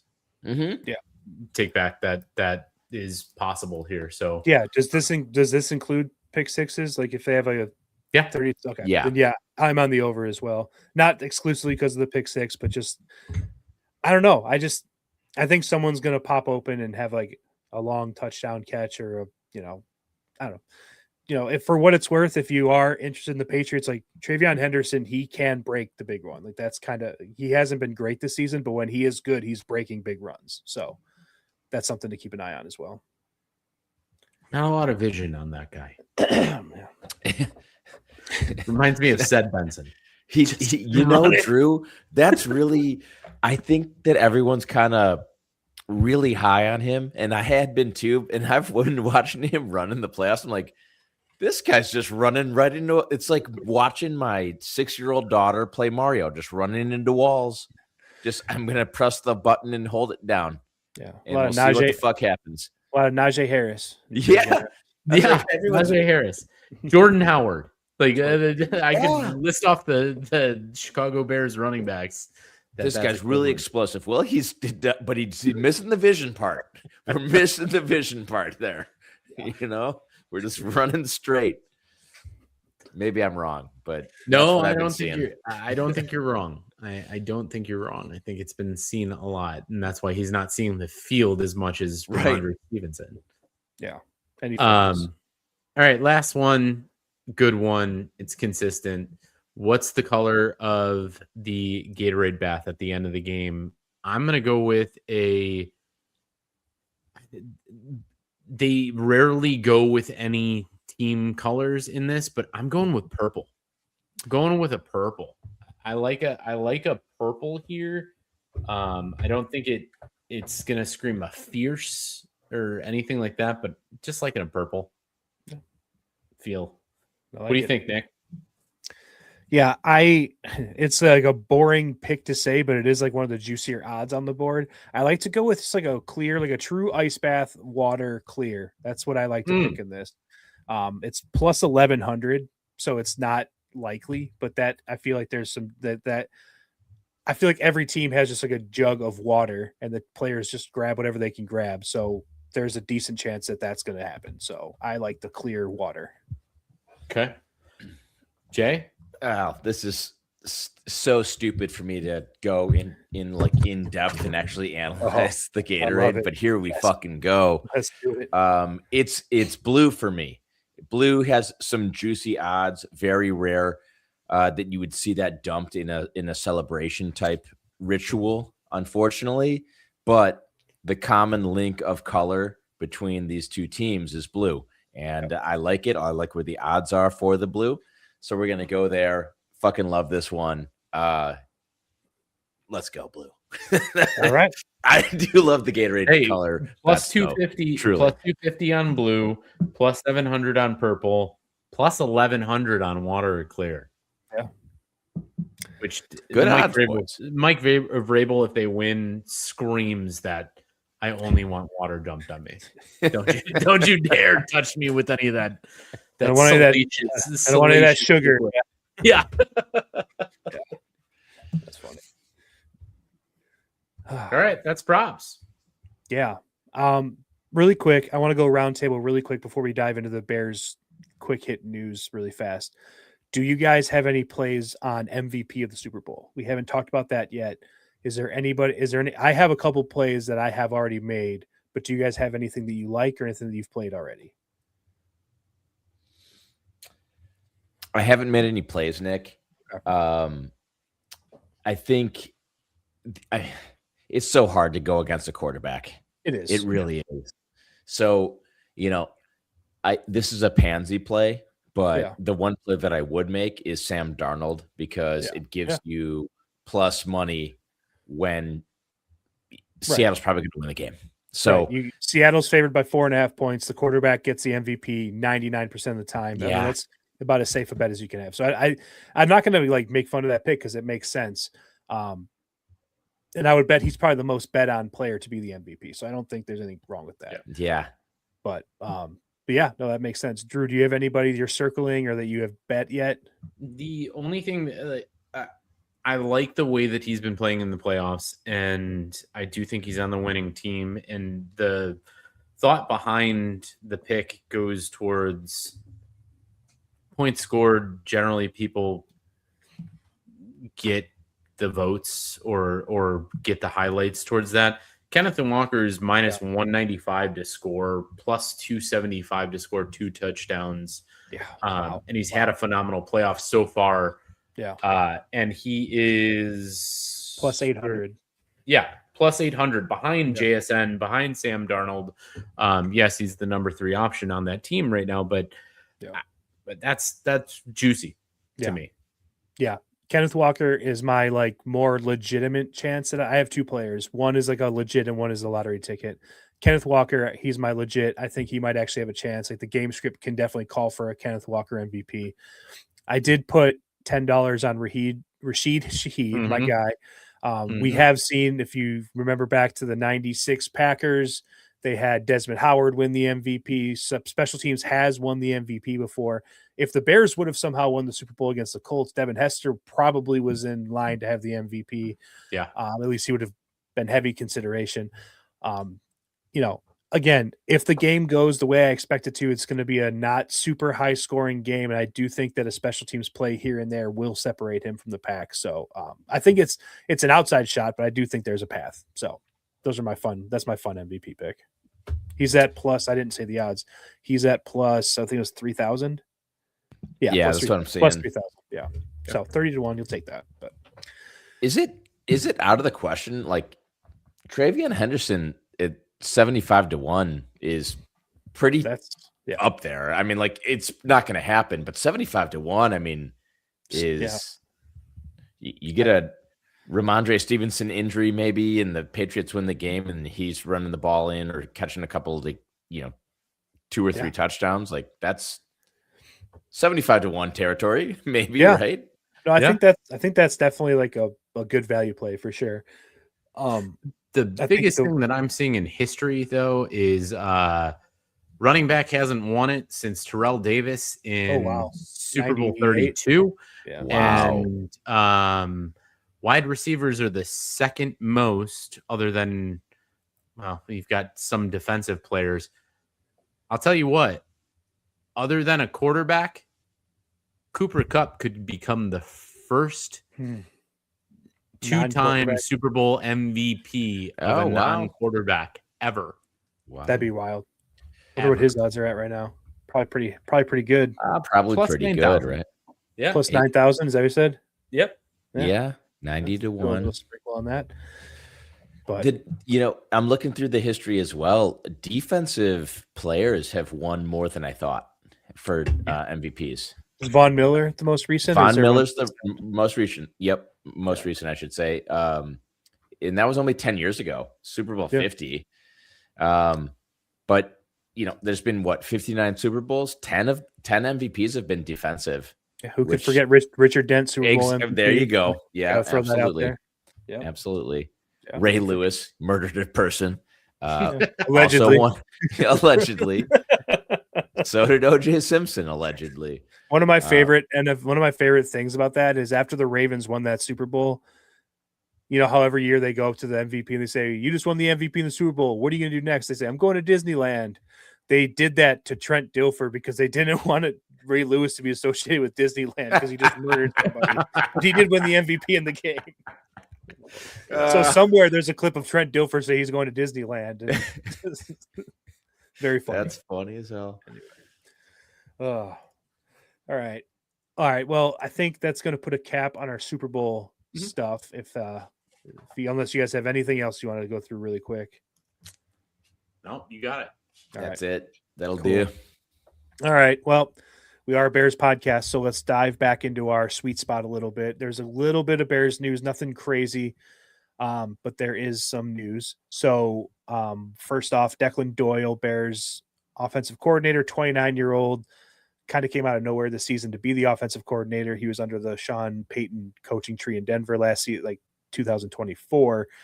Anyway, he was Ben Johnson's OC this season, and he has now accepted the offensive coordinator position under Jesse Minter in Baltimore. So he will be calling plays. This is title-wise, it's a lateral move, but it's definitely a step up because he will be calling plays and he'll have more of a hand in the offense. It'll be his offense. So yeah, it's fun to see. Like we've been saying, the Kyle Shanahan, the Sean McVay tree. If you're just associated with those guys, you basically get head coaching interviews. Kind of starting to see that with the Ben Johnson tree, which is very cool to see. So hope there's more of that to come. I don't mind switching out the offensive coordinator every year because, Ben Johnson at the end of the day is a top dog on the offense. Right. So it seems like if you're a young and up and coming person or a coach, I should say, and you can get an OC position with the Bears, I mean, just take it because people are going to want to interview you. Even if it's a lateral move, you're going to have, you're going to learn so much. You're going to be able to get interviews wherever you want. Like this guy's 29 years old. Yeah. Yeah. Good for him. He'll be 30 years old and be calling plays for the Baltimore Ravens and Lamar Jackson, which is crazy. I believe is Lamar older than Declan Doyle? Oh, That's a good question. I don't think so. I think Lamar's Okay. younger than you think. Okay. Let me just look up Lamar Jackson age. But I think he's younger than you think he is. They're the same age. He's 29 as well. So yeah, good call. Wild. Yeah, wild indeed. But good for him. I mean, all the best. Yeah. Yes. All the best. No animosity whatsoever. You got to take your opportunities when they come. This could lead to something better down the road for you. So definitely going to have more responsibility. Who did the Ravens hire as their coach? Jesse Minter. Yeah. He was a DC somewhere. Chargers, right? Chargers. Yes, that's it. Chargers DC. Right? Defensive guy, right? And I feel like that's such an interesting, because he's a defensive-minded guy. I would have thought that he would want to get a more veteran presence as the offensive coordinator. Yeah, it's definitely an interesting hire. Nagy. That to me, that screamed they were going to go for Nagy. Oh, we'll get him. We'll get to him. We'll get to it. Wait, Drew, are you being serious? No, I was saying like it screamed that like Baltimore a veteran would have gone after Nagy because he's more a veteran, and he has coaching experience too. I thought we were just shitting on Matt Nagy for a second. No, Drew didn't say it would be a good hire. He just said that the direction he thought it was going. All right.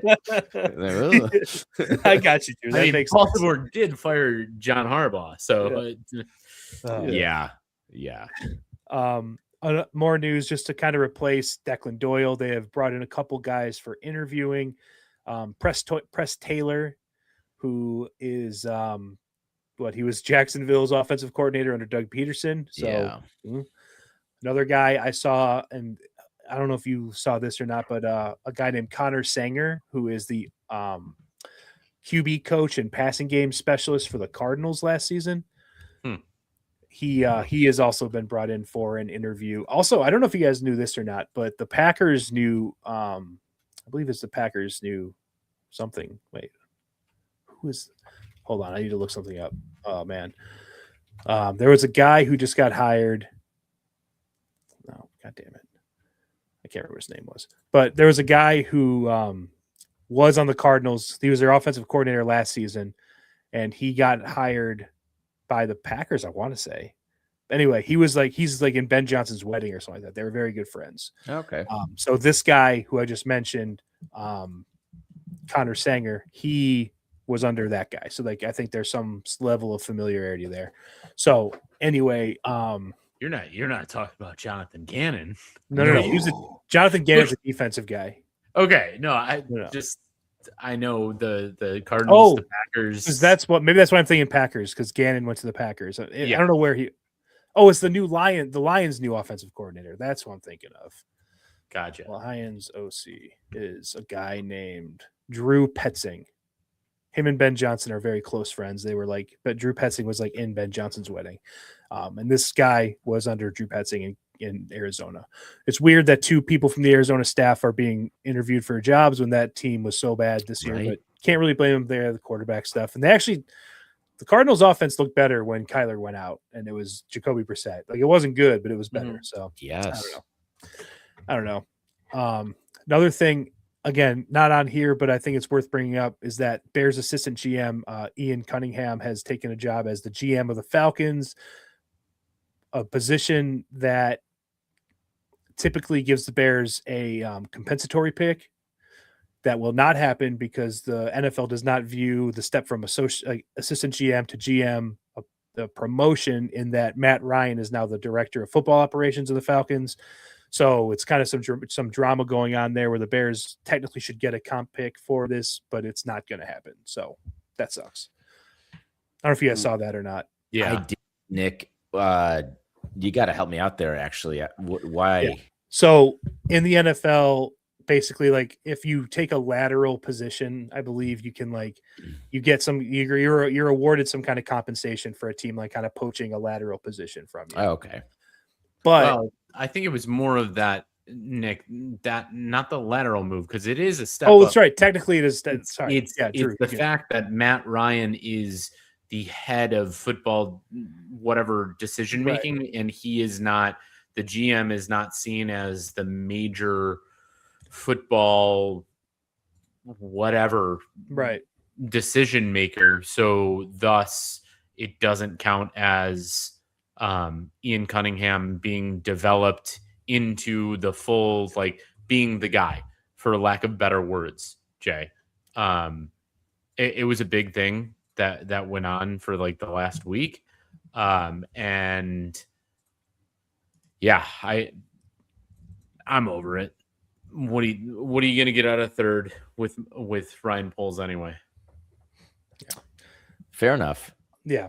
I still, to be honest with you, I don't fully understand why they get a compensatory pick for a guy getting a promotion, but there was supposed to be a compensatory pick for an assistant GM going to GM, but because Matt Ryan is there, the Bears are not getting that, and the NFL ruled it. So a little drama. I saw some headlines, didn't read any articles, thought I could explain it, and I was wrong. But worth noting regardless. So yeah, on top of all of that, our two defensive Pro Bowlers, Kevin Byard, Nashawn Wright, have both expressed some desire to remain with the Bears.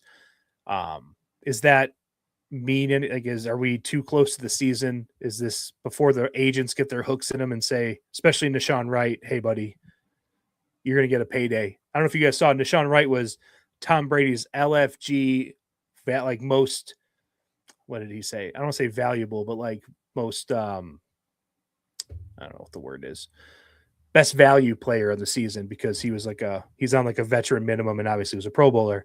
So in his little video, Tom Brady said, congratulations, you just earned yourself a big paycheck next year. It's like, God, dude, Tom Brady, chill out, man. Tom, shut up, dude. Shut the fuck up, Tom Brady.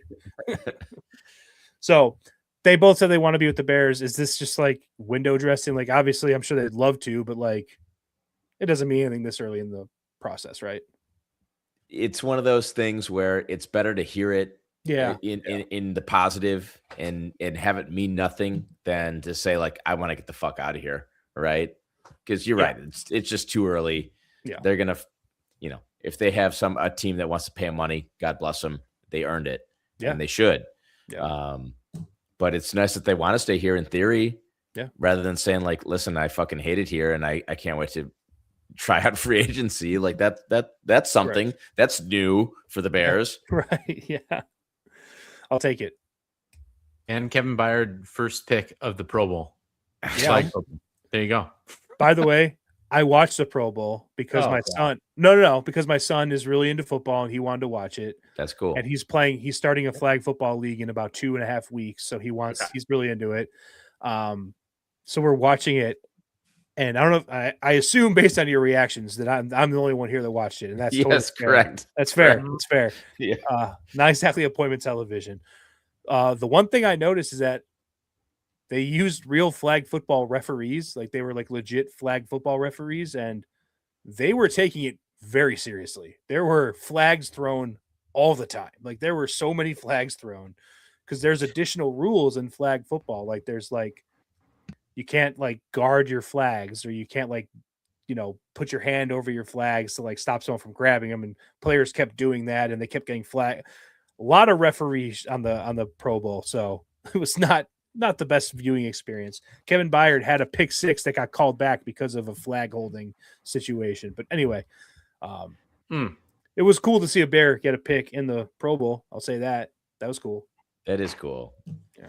And, I feel like the NFL is trying to like grow flag football too. So that makes sense, especially like, I feel like that target audience is going to be it's the younger kids that want to play. So that's good for them. That makes sense.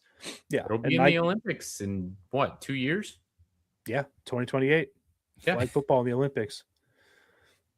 God, if we don't gold medal that, we're going to have to just, I don't know what we would do. I don't think other countries know what football is. I'm just imagining it's. I don't know. I'm not going to say anything. What's going on, guys? Like, what are we doing? Well, you don't think the French flag football team's going to put up a fight? No. All right. So, that's it for Bears news. I am going to, after the Super Bowl, it's going to be hard, like mocking season. Like I'm going to be mocking my face off. It's going to be draft mocking. It's going to be free agent mocking. It's going to be who's going to get cut mocking. It's going to be all that fun stuff. I cannot wait to get into the details and the weeds of like what the team's going to look like next year. It's very exciting time to be a Bears fan. So I can't wait to get started on that. Roll my sleeves up. So more to come on the mocking. It is too soon to mock right now, I think, though. Gotta finish the season. Yeah. Amen.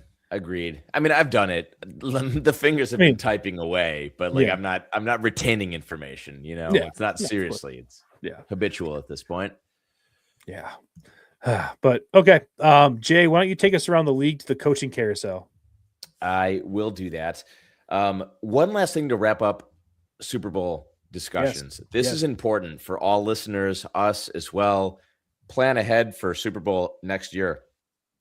The NFL's really fucking up on how they're doing the Super Bowl next year. Oh, no. You want to know why? Super Bowl is going to be on Valentine's Day next year. Oh, yeah. Ooh. I saw this. Yeah. Interesting. So we don't need to discuss that. I'm not going to prolong that. Just want to plant the seeds. I think that's going to be a very interesting dynamic in a lot of households on how that's going to work out. And what's more important, the Super Bowl or Valentine's Day? Interesting. So we'll go back into the coaching carousel, though. We've discussed a lot of this already, but I just want to do a recap. This is a very unique year. What is it? 10 coaches with coaching vacancies. I mean, that's literally a third. I mean, almost a third of the league. Yeah. So just to refresh, recap, we're going to go old coach, team, new coach, old coach, just so we can get on the same page. I'm doing this for a very specific reason because it's going to tie into the podium list here soon. But Falcons, we'll start there. Falcons, Stefanski's the new coach. He's in. Raheem Morris is out. The Giants, John Harbaugh is in. Brian Daboll's out. Dolphins, Jeff Hafley, the old Packers defensive coordinator's in. Mike, I can't think of a good nickname off the tip of my tongue, but Mike McDaniel's out. The Titans, Robert Saleh is in. 49ers defensive coordinator. Brian Callahan was fired midseason. Ravens, right? I know. Ravens, Jesse Minter in. John Harbaugh out. Steelers, we were having a good joke about this last week, but Mike McCarthy's in. Mike Tomlin's out. The Browns, Todd Monken. Todd Monken? Yeah. That's it. Todd Monken. Yeah. The Ravens offensive coordinator's in and Stefanski's out. Bills, Joe Brady hired from within. Bills offensive coordinators taking the place of Sean McDermott. The Cardinals took the Rams offensive coordinator, Michael LaFleur, brother of Matt LaFleur. Is it Matt LaFleur? Why am I forgetting? Right. Yeah, Matt LaFleur. Yeah. Jonathan Gannon's out. And then the Raiders, TBD, but it's going to be Clint Kubiak replacing Pete Carroll. Yep. So that's just kind of reading through the list. I also wanted to go through some notable offensive coordinators, defensive coordinators that were hired. A lot of these guys have ex-coaching, head coaching experience. I want to bring these guys up too, because it, again, kind of goes into our next segment on the podium list. The Giants, Matt Nagy. Yeah. Oh, boy. Guys, what's going on? John Harbaugh bringing like Matt Nagy in. What are your thoughts on that? Just not good. Not good. You had Brian Daboll trying to be big brother or like cool with Jackson Dart. Can you imagine what Matt Nagy is going to be? Like how farther apart that's going to be? Yeah. Oh God. If you have Malik Neighbors in any dynasty leagues, trade him immediately. His value is going to plummet. You're right. Yeah, you're right. Unfortunately, that's me. I have him in dynasty leagues, and like that's the worst news imaginable.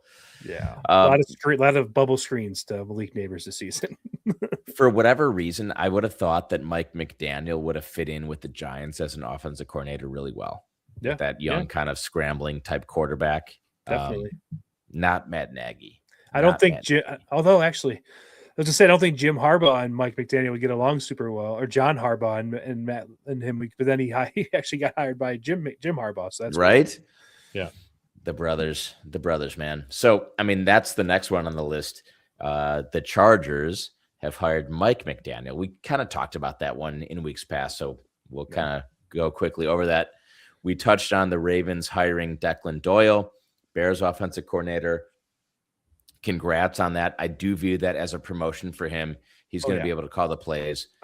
If you're a Bears offensive coordinator, I feel like you're kind of like a TA in a college class where you're not the professor and you're just there to do administrative work. So it makes sense for Declan. Congrats. Bieniemy, another ex-Bear. Back to the Chiefs. We touched on that previously. Congrats to him. That's where he should be. I feel like the world just kind of gets back in balance when Bieniemy is the offensive coordinator and Mahomes is on the Chiefs. And like I expect the Chiefs to do well next year with that hire. There were some jokes I've seen on the interwebs about the Jets offensive coordinator hire. Yep. Frank Reich. How do you pronounce his last name? Frank Reich?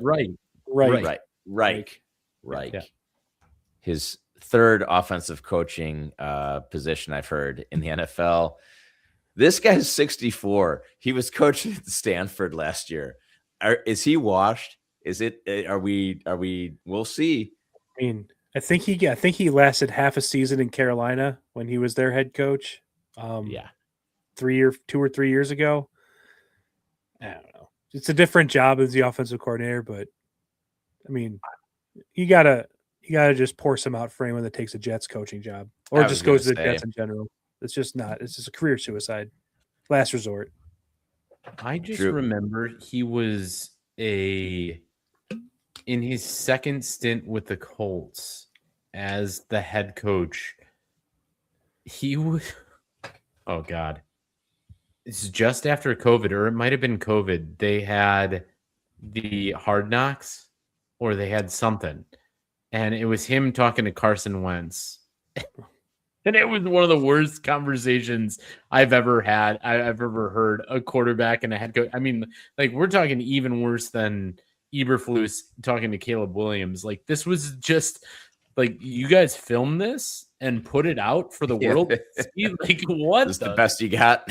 And how this guy has taken 3 trips around the sun with the NFL and he's 64. Like, okay, gotta be done.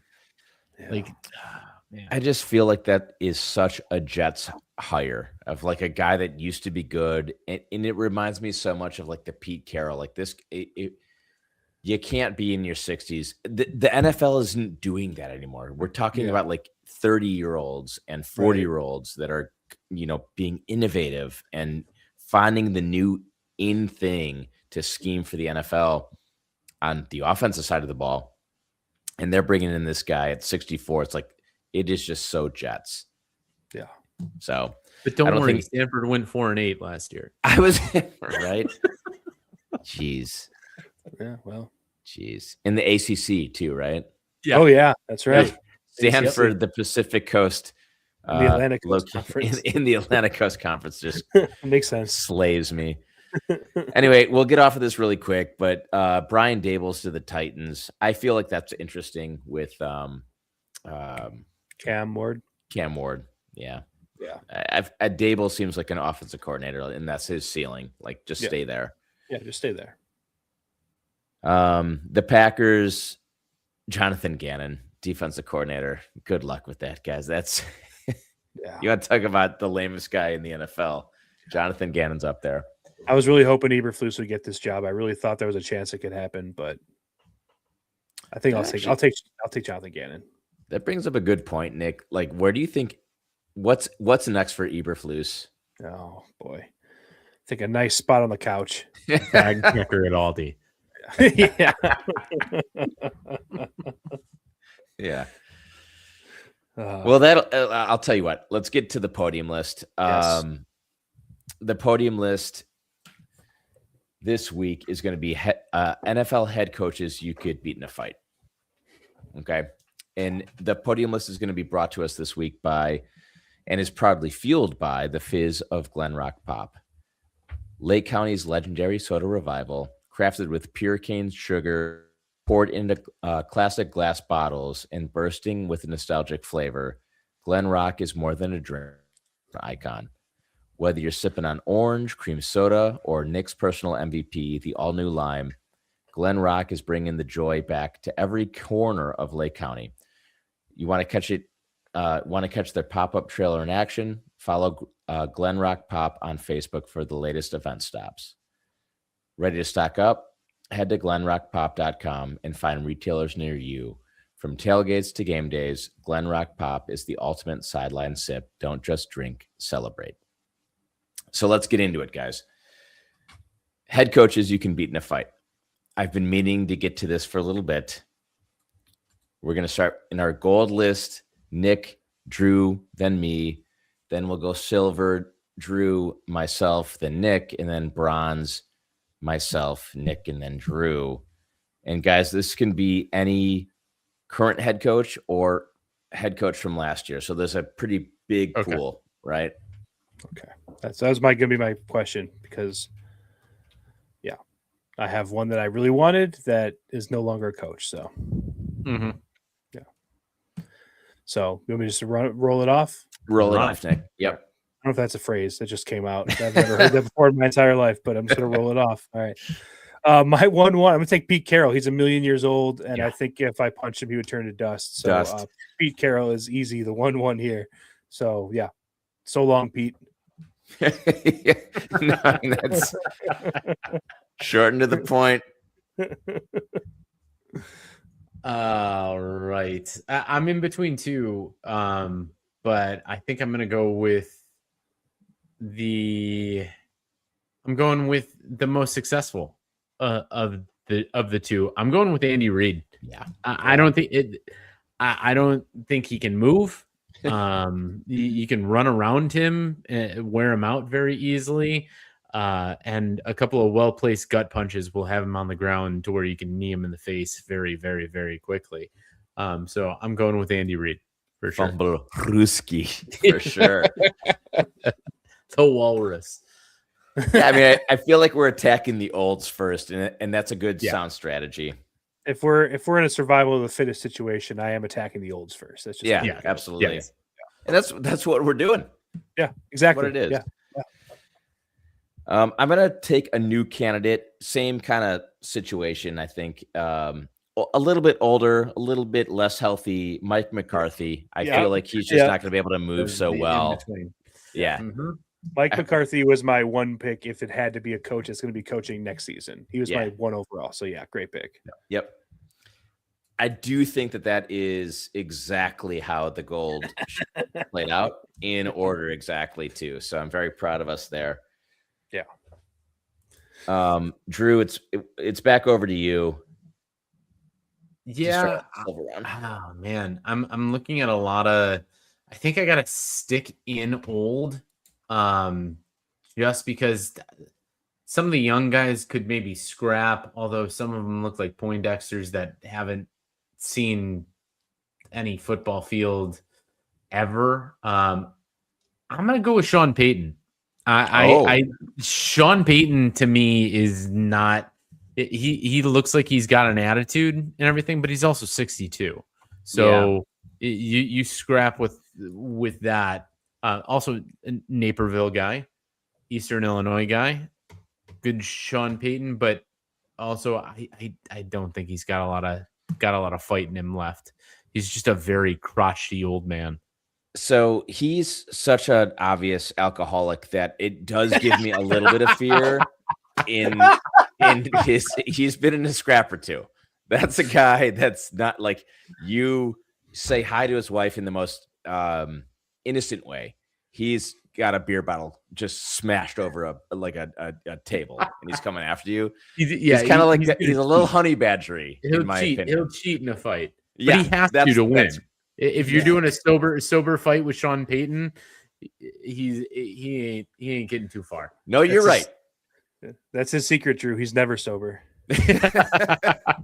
No, I had Sean Payton high on my list as well. One, I hate him, and I think my anger and hatred would just fuel the fight as well. Mm-hmm. But two, you guys, they made a movie about him, and Kevin James played him, so I'm not super worried about Sean Payton. You guys remember that great movie about Yeah. Sean Payton with Kevin James? Yes, it's still Classic. on Netflix. Yeah, classic. Oh god damn. That's too good. Yeah. All right. Oh shit, it's me. Okay, here's where I'm going. I'm going to go into the youth area, and I'm going to pick one. He's no longer a head coach, but he was. But I do have a very specific stipulation on how I fight him. And it's no cocaine is in his system for the last 24 hours. And if I can get that, then I'm taking Mike McDaniel. Yeah. Yeah. Because he's just a scrawny little bitch.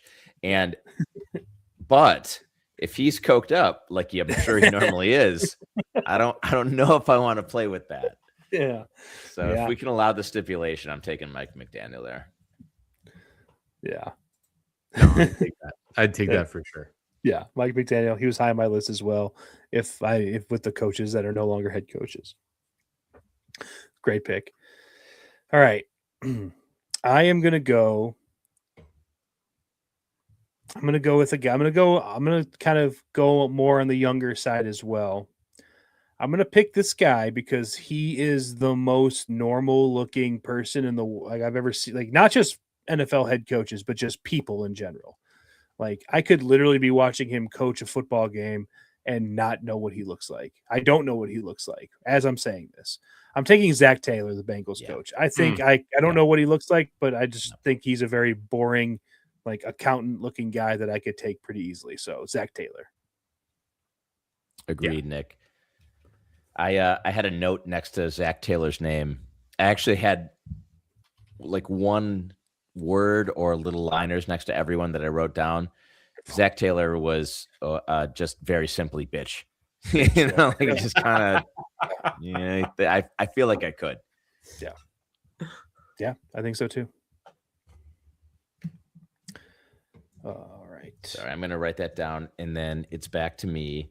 Yep. And this is where decision time comes in because we have a lot of things at play here. There's one left on the board, and he's a new hire, and that's the age play. And I'm probably going to go there, but I have a lot of displeasure for everyone else on the list. So I almost want to take one of those guys just to be able to talk bad about him. So you know what? I'm going to take a gut play here. I'm going to go a little bit off script. I feel like the guy that I was going to take is going to be taken by you. So I feel satisfied with that, but I want to take a pure emotional vengeance play. And I just want to, even if he whoops my ass, I at least want to whoop his ass a little bit. And I'm going to take Nick Sirianni because I feel like he's a complete disrespect to the game of football. I think he's a complete disrespect to men in general. I think he's a disrespect to humans as well. And I just don't like the guy. So I would like to get into a fight with Nick Sirianni because I think he's got a lot of talk and he doesn't have a lot of bite. Again, he'd probably whoop my ass, but I'd still like to scrap with him. So Sirianni's on the list. No, I think if it's head coaches you would like to fight, that's one of one. Yes. That dude's an asshole. He fits the New Jersey persona, out there, piece of trash, and fits what Philadelphia deserves to have in a coach. So I'd love to take swings at that man, one of one overall in any coaches. Yeah, could I beat him? Yeah, I don't know. I was going to say it's a bad pick because I would not win that fight, but I'd want to at least try. Sorry, Nick. Yeah. No, I was going to say, I think the way you beat Nick Sirianni is basically he's seen Rocky a million times because he's such a meatball that he's just going to come out throwing haymakers. If you can just dodge those, I think you're going to be okay. I think he'll tire himself out after a couple of those, and you can just kind of knock him over. So a little rope-a-dope technique, if you will. A little rope-a-dope. Just let him throw a couple haymakers, and then give a couple jabs, and you got him. And get AJ Brown in your corner. Yes. Yes. AJ Brown's got all the details. He'll give you the full scouting report. Yeah. Does it concern you at all? He's got the desk plate that says "Do epic shit." Does that concern you? No. See, that's why I want to take. That's why I want the fight. Oh man, there's a lot of good thoughts to all of these fights and all of these coaches that I want to pick as last, but I think I got to pick what Jay skipped up on there at the end there, and it's solely for the fact that you're taking this coaching vacancy, and it's Todd Monken. He also, if you look at this dude, just is strikingly just looks old like a feeble. feeble person. Yeah, he's old, but like the fact that you're gonna go coach the Cleveland Browns makes me know that I have a mental edge on you in any sort of fight, because you're defeated. You're already defeated. So Todd Monken for me is my final pick. Yeah, I'm trying to find. I'm sorry, I'm googling this guy, and so the joke's not going to land. But he reminds me of the old king in Return of the King. At who's eating the fucking grapes and shit. Yeah, that's Todd Monken. Yep. So. He's gonna set up his sons to the fire, and then just dive off the top of the cliff. Yep, that's Todd. Here's another little spiel on Todd Monken. He was the quarterback. He's also an Illinois guy, Wheaton, Illinois. Wheaton guy. Oh wow, Wheaton guy, and quarterbacked for Knox College. So shout out Mark Janicek right there, and Aaron Navolio, who might listen to this occasionally. But yeah, if you're the quarterback for Knox College, I'll take you in a fight anytime, bud.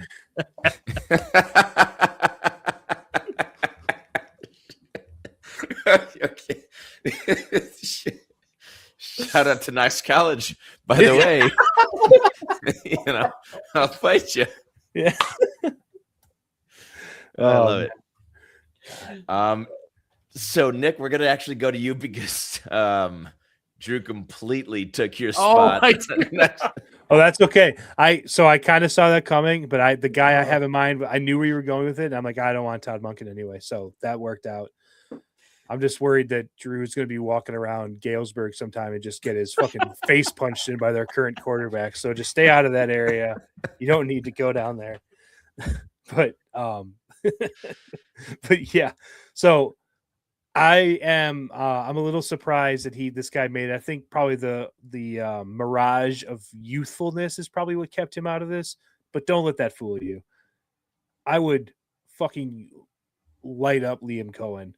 That Duval saying motherfucker. Yeah. I would crush him in a fight. So Liam Cohen, I Googled him just to kind of see I Googled Liam Cohen height. Yeah, you got to do it. Just to kind of see. He's 6'1", 220. Not worried about it. Also, the picture that popped up of him carrying the NFC Championship trophy when he was on the Rams, he looks like a fucking goofball. So I'll take Liam Cohen any day of the week. That's a great pick. I think he actually is one of those guys that loses a lot of height and weight metrics and strength metrics just because he's such a fucking loser. Yeah. Yeah. Sorry. I know that's really aggressive, but I'm with you there. Yeah. Yeah. Did you guys have any honorable mentions, by the way? I did. I thought Todd Bowles because he's also very old, but then I'm like, probably shouldn't take one of the only black coaches in the NFL. No. It wouldn't look great on the graphics, so I left him off. Okay. I mean, that's a good point. Yeah. I also think that he's fucking yoked as well. Is he? He's old. He's old, but he's a big boy. Have you ever seen him play coach football? He would just punt the whole time. He would just run away the whole time. Yeah. Oh, man. Well, I'll have to Google him. Drew, how about you? Anyone? The two that I can think of, so Dable, I think is beatable. Larger man. He looks like he's got some wrestling in his background, though. You know, I was going to say, you get too close, you might maybe get sumo wrestling, but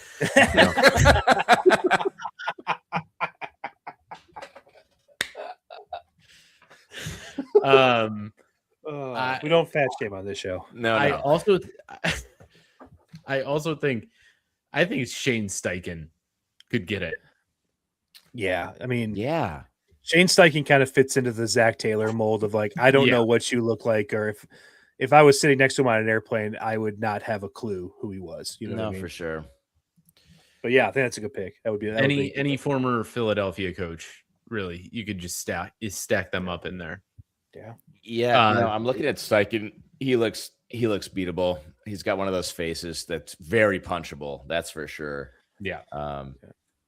But he is 6'4", though, guys. That's pretty tall. I will say. I did a little cross referencing and some, not cross referencing, just some research on guys by height. So the if I was doing this and kind of recalibrating this to like where I would actually do it would go by age, and then it would go by height and in size. Yeah, right. Not the biggest guy in the world. Jesse Minter is smaller than I am. So that's going to be one that we're going to take. And I just don't believe that he's got the scrap that I have. He doesn't need what I need. And so I'm going to take Jesse Minter as an honorable mention. And then I also want to take in Matt LaFleur, because he's just too concerned about his hair, and he's too much of a pretty boy to actually be able to throw a punch. So those would be my two. I think we'd be remiss if we didn't say that Matt Eberflus was not eligible for this because he hasn't coached in a couple of years. But my God, he would have been very high, if not the guy on all of our lists. Yes. Not only because he's just a terrible coach, but also just one of the least intimidating people I've ever seen in my entire life. So, Milk toast. Yep. Well, I'm very excited for that. Thank you for doing that with me, gentlemen. We'll go into the closing thoughts. Nick, we'll start with you. What are your closing thoughts for us this week? Closing thoughts for me. I feel like I always kind of come up with this on the fly, but my closing thoughts are just very simply, it has been an awesome football season. By the next time we talk to people, football season will be officially over. And it's just been a lot of fun talking the Bears, talking Super Bowl this week, all the things that went around the league this year. So just want to call out what a fun football season it was. Really just kind of revitalize my football love, and just really looking forward to next year. So that's my closing thought. Awesome. Very well said. Well done. Drew, how about you? My closing thoughts. So just asking for thoughts and prayers. These are sarcastic requests, but Jenny goes back to work tomorrow, and thus begins my single dad quest for the foreseeable future. We've foregone any daycare or childcare. So I am now going to be saddled with the full-time job of dad, which looking forward to very much so, but also not. So just asking for thoughts and prayers, and I will blow up your phones if we have any problems or emergencies that I need your experience from. So, dude, hit me up. I'm not far away. I work from home. It is a night's watch shift. So, lean on folks for help, I would say, because it's a real deal. So, but you're going to be fine. I mean, I don't mean that in a scary tone. You're going to die. We know. Bart, you've been doing this for months, but I can die as long as the child or dogs don't die. I'm okay. That's a success in my eyes. Yeah, because you got the dog. It's a lot. So lean on your community, man. I mean it. That, and don't be afraid to just pop them in the car, go listen to a podcast, and just drive around town for a couple hours. Get the hell out of there. The best. that rocks. And he's at the age still where obviously he's not talking or anything, so he doesn't interrupt you when you're listening to podcasts. No, just put him in the car, let him nap, and just listen to a podcast, listen to some music, drive around, grab some food, whatever. Just get out of the house. Don't just stay in the house the whole time. Yeah. You'll go crazy. Yes. Right? And that is the cheat code, though. It's just like go somewhere. Yeah. But don't go somewhere. Also, chicks like, well, not chicks. Move. No, but like, get out of the house. But like, you probably don't want to like go to like Target or something like that with like a kid that young. You want to just drive do away. More. Yeah, but do less. Oh, you're doing too much. You gotta do less. Yep. No, good deal, dude.